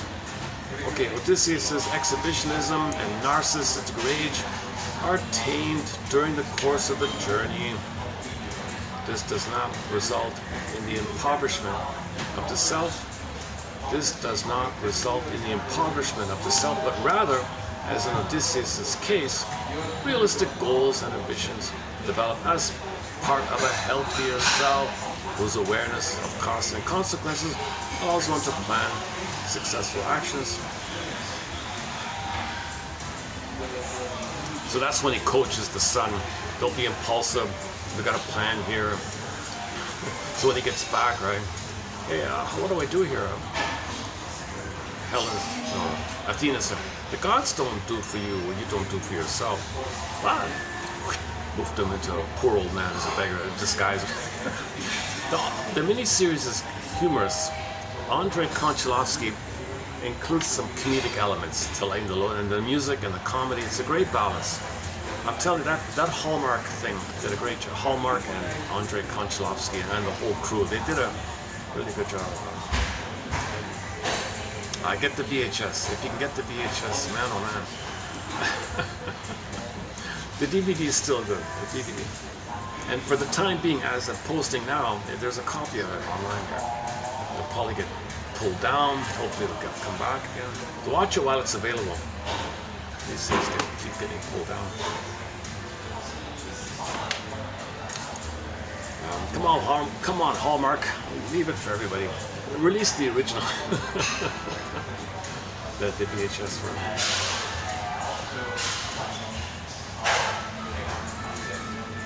Okay, last bit here. Homer's mythic adventure of Odysseus and his men portrays the hero's quest for his home, his fundamental self, his vital self.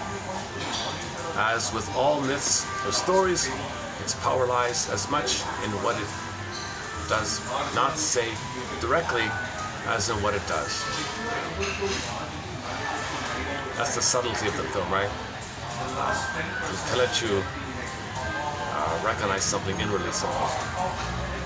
Homer does not tell us that this is a psychological drama. And indeed, perhaps, he did not intend it to be. We don't fully know, right? But whenever you create a story, it's going to be from the inside. So whether he's aware of it or not, we don't know. He weaves a tale of high adventure. And through that adventure, we, the readers, witness the growth of a man. Many of the lessons of the myth are indirect. We experience them rather than being told them. Psychotherapy, like myth, is experiential. Okay, she has a parallel between the therapy journey, therapist and client, being like an odyssey, and it's experiencing going on, and likewise studying a myth like that. Perhaps psychotherapy, like myth, is experiential. We learn through self-discovery. So in therapy, it's self-discovery. The therapist doesn't tell you something, you discover it. The therapist creates the conditions, creates the safe space, creates the safe conditions to allow self-discovery to take place. Okay? So psychoanalysis looks for an egg in a basket that's missing. So you create the basket, the safe space, and the egg will pop up on its own, right? That's nature's doing. The gods. You're nothing without the gods. You're nothing without the gods. Only the gods will bring you the egg. All right? We learn through self-discovery. We experience the relationship. When we enter a therapy relationship, whether as the client or even the therapist, we embark on a journey. We may not conceptualize the process as such. We may prefer to objectify the relationship as symptom control or maybe behavior modification. It may be, though, that part of the power of the relationship, as with all myth, comes from what is not said. Namely, that the process of therapy participates in a myth, i.e., the process of therapy participates in man's quest for himself. So man's quest for himself is part of the myth, the mythological epic, the hero's journey epic, the Odyssey epic. Okay? We tap into this universal phenomena that we're all searching for, our vital self, our true self. That's the mythic journey, the personal journey. Therapy is a personal journey, and it's like an individual version of the common universal journey that everyone's got to find themselves. So everybody's got to find themselves. That's the myth idea, and each person has a therapy personal version of that. So you're participating in the grand myth of finding yourself when you do therapy. If you do self-awareness, you're participating in the grand myth called the hero's journey. So everybody's a hero. Everybody's called to be a hero. Everybody's called to do their own, to be their own self, know they self. The travails of the traveler reveal the traveler to himself. So like she says, there'll be ups and downs. He's got to give up stuff. They got a pain here. Got to recognize this, and it's unique for everybody. I like that. It may be, though, that the power. It may be, though, that part of the power of the relationship, as with myth, comes from what is not said. Namely, that the process of therapy participates in a powerful universal myth. The journey, man's quest for the self.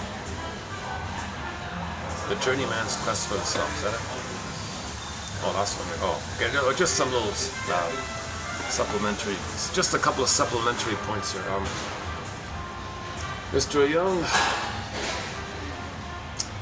somebody asked a counselor, "What kind of counselor are you?" Well, I'm a Freudian, but I'm young at heart. Carl Jung, whatever. Okay, now Mr. Young, 1953, maintained that myths were, quote, first and foremost, psychic manifestations that represent the nature of the psyche. The nature of the psyche, the unconscious. That's your psyche, that's your soul. Man is nothing without a soul. Man is nothing without the gods. Man is nothing without the soul. Should we play that? Can I dig up the original one? Should we dig up the... Oh, we played it already. Man is nothing without the gods, right? Yeah, we played it already. Okay. Should we play it again? Should we play it again? One second. Being a little sillier too. Okay, let's cue it up here. 1 second. It was around 50 something, right? Oh, he's leaving. So there's Calypso.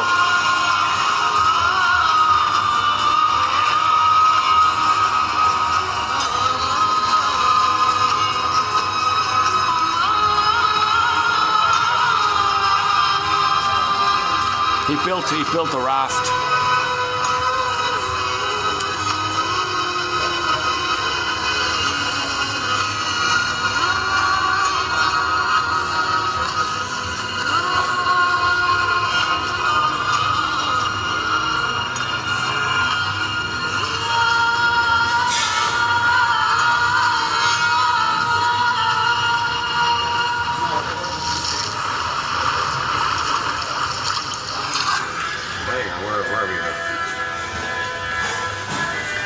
It's after this scene. Okay, this is the son. This is the son trying to get information about the father. My son brings Telemachus of Ithaca, Highness. I'm gonna scrap this part. This is the scene. So after Calypso. Good King Menelaus, I have traveled long and far to meet you. Okay, this is the scene where the son. This is the son looking for the father. Thoughtful forehead. That this is the father's. There's a great line later on. Maybe I wonder if I can find it. There's a great line in there where he says, Poseidon is letting me live and all that, so I can think about what he said. Oh, I don't know where it is. Is that it there?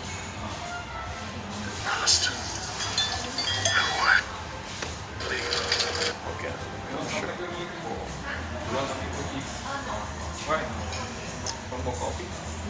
One second. Okay, where are we? Hang on a second.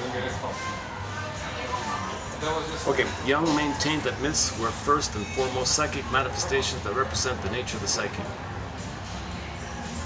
Okay, psychic manifestations. So the myth, the psychic representation of your psyche, of your unconscious, is that ocean. Those waves in the ocean, that's your everything inside like that, right? Your psyche. So the ocean is a metaphor for the unconscious. Could be a forest, could be an ocean, could be some other magical place, some unknown, lots of unknowns kind of place, mysterious place. It could be space, usually science fiction, space, some other place. Any kind of other worlds. Things are flip-floppy and magical, unknown. A lot of unknowns. That's the idea that we all live in two worlds. We live in two worlds: this unconscious world and our regular, mundane, regular world. So the spiritual, sacred world, okay. The God's world, spiritual world. Spiritual means unconscious. God's means unconscious. All this is unconscious. And we project it out and say it's out. No, it's a reflection that's within. The projection is the way to know it's within. Projection is the means of bringing repressed, unknown material to your consciousness. You project it and create a story. It's on the outside. But you got to realize it's just a mirror to know it's on the inside. You create a story that's symbolic of the inside. So Poseidon on the outside in the film clip is saying, "Oh, you're going to suffer. You got to understand. You got to understand. Man, it's nothing without his unconscious self. You have an unconscious self. You're not just little. You're not this little tip of the iceberg. You got a whole block of ice underneath the water. You're the totality of yourself. You think you're just a little petty little thing. It's all about you. No, you're missing. That's a symptom of trauma.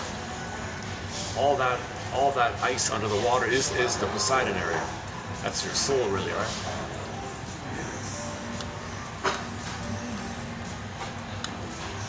Like the sea monster Scylla, right? You create a story about the Scylla. That's your rage. Oral, devouring rage.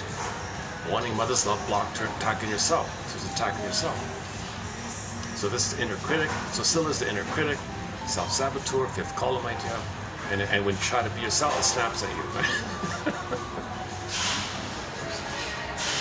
Still okay.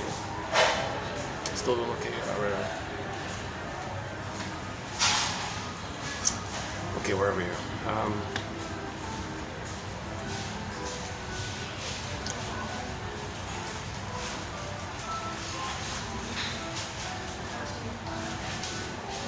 Again, Homer's mythic adventure of Odysseus and his men portrays the hero's quest for his home, his fundamental self. As with all myths or stories, its power lies as much in what it does not say directly as in what it does.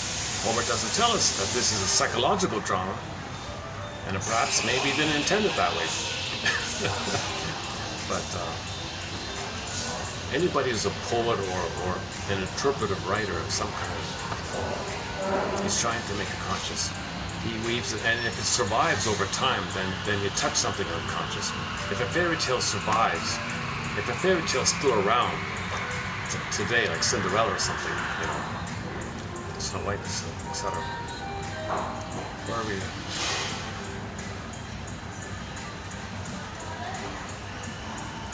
Psychic content becomes available as it is projected onto events in nature. Okay, so long ago we would just describe things in nature like that. Oh, thunder, God is angry. You're angry. Certain events or worldly dramas possess emotional relevance in that they represent an externalization of some universal internal struggle. The journey usually entails some form of hardship and sacrifice, some trial must be overcome, or some price paid before the hero can reach home again. When a particular decision is made,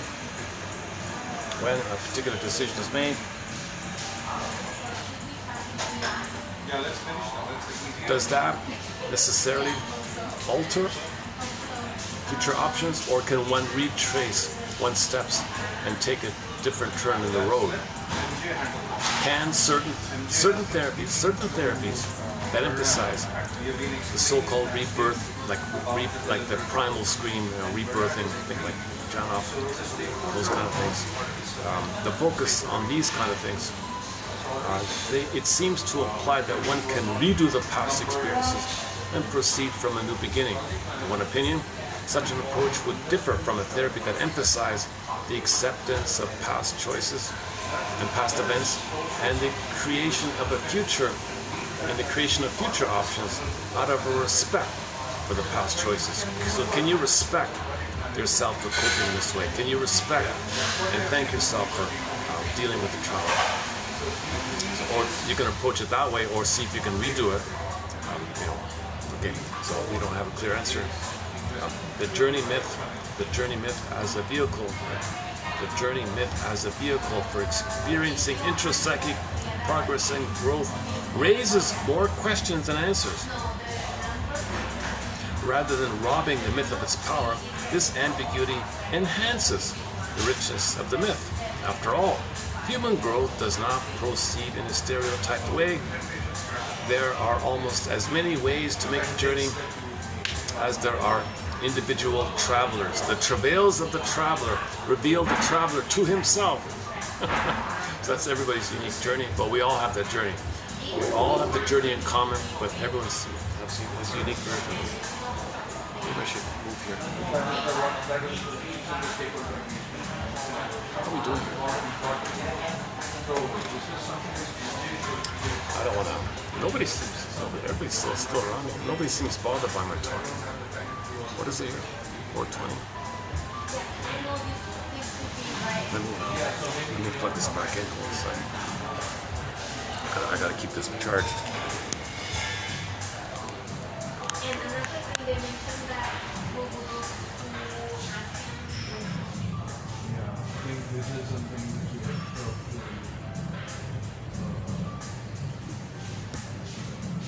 give some reason over it. Because I think they have said we are still I think Projective can justify this. Basically, needed for that to me. I would say that travel balance,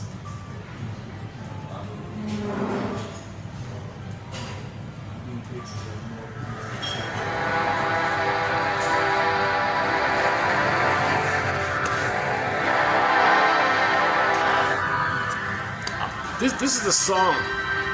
Oh, what a great melody. This is the finale song of the Odyssey. This is when he does get home and does reunite and find himself. So when he finds himself, when he finds his vital self, his feeling self, his feminine self, when he finds his inner home, the music for this scene, the final scene of this homecoming, he found home, he found his home. This is the song they played.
Let's wrap it up. Let's wrap it up outside.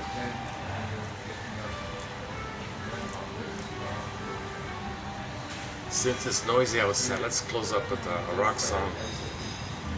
Here's one we haven't played in a long time. A band called Pam Ram out of Germany. A song called Passion and Crime. Let's sing. Hold on a second. Oh, here it is. It's a longer song. Huh? It's 8 minutes long. Yeah. Okay, let's close up with that. I'm not familiar with this. This is a new area for me, so let's Let's have a walk around.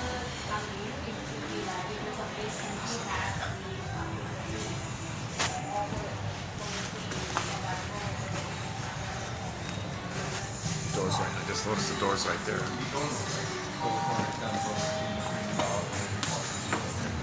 Okay, thank you.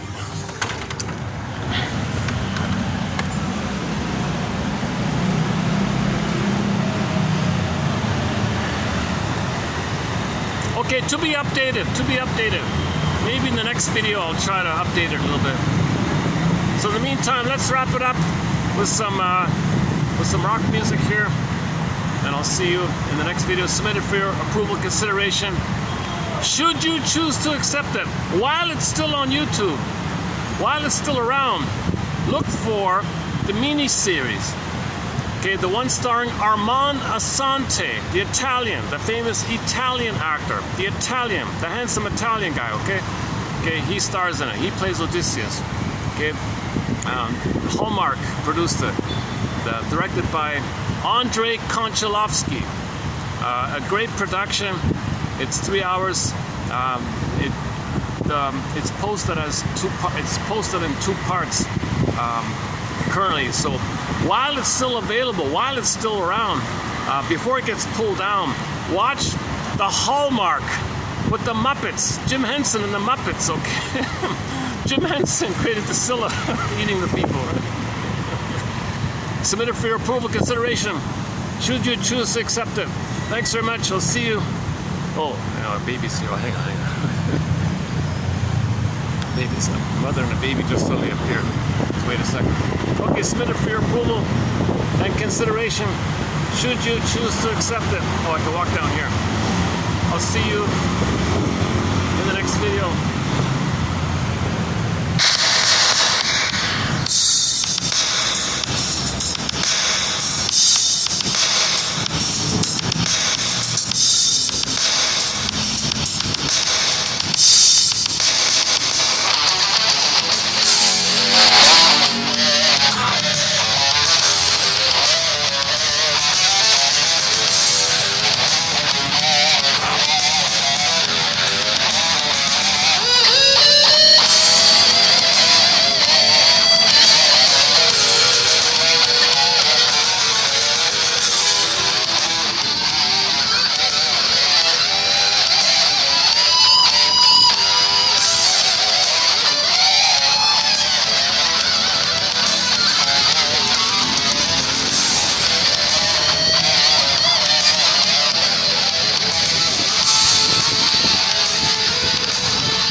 Only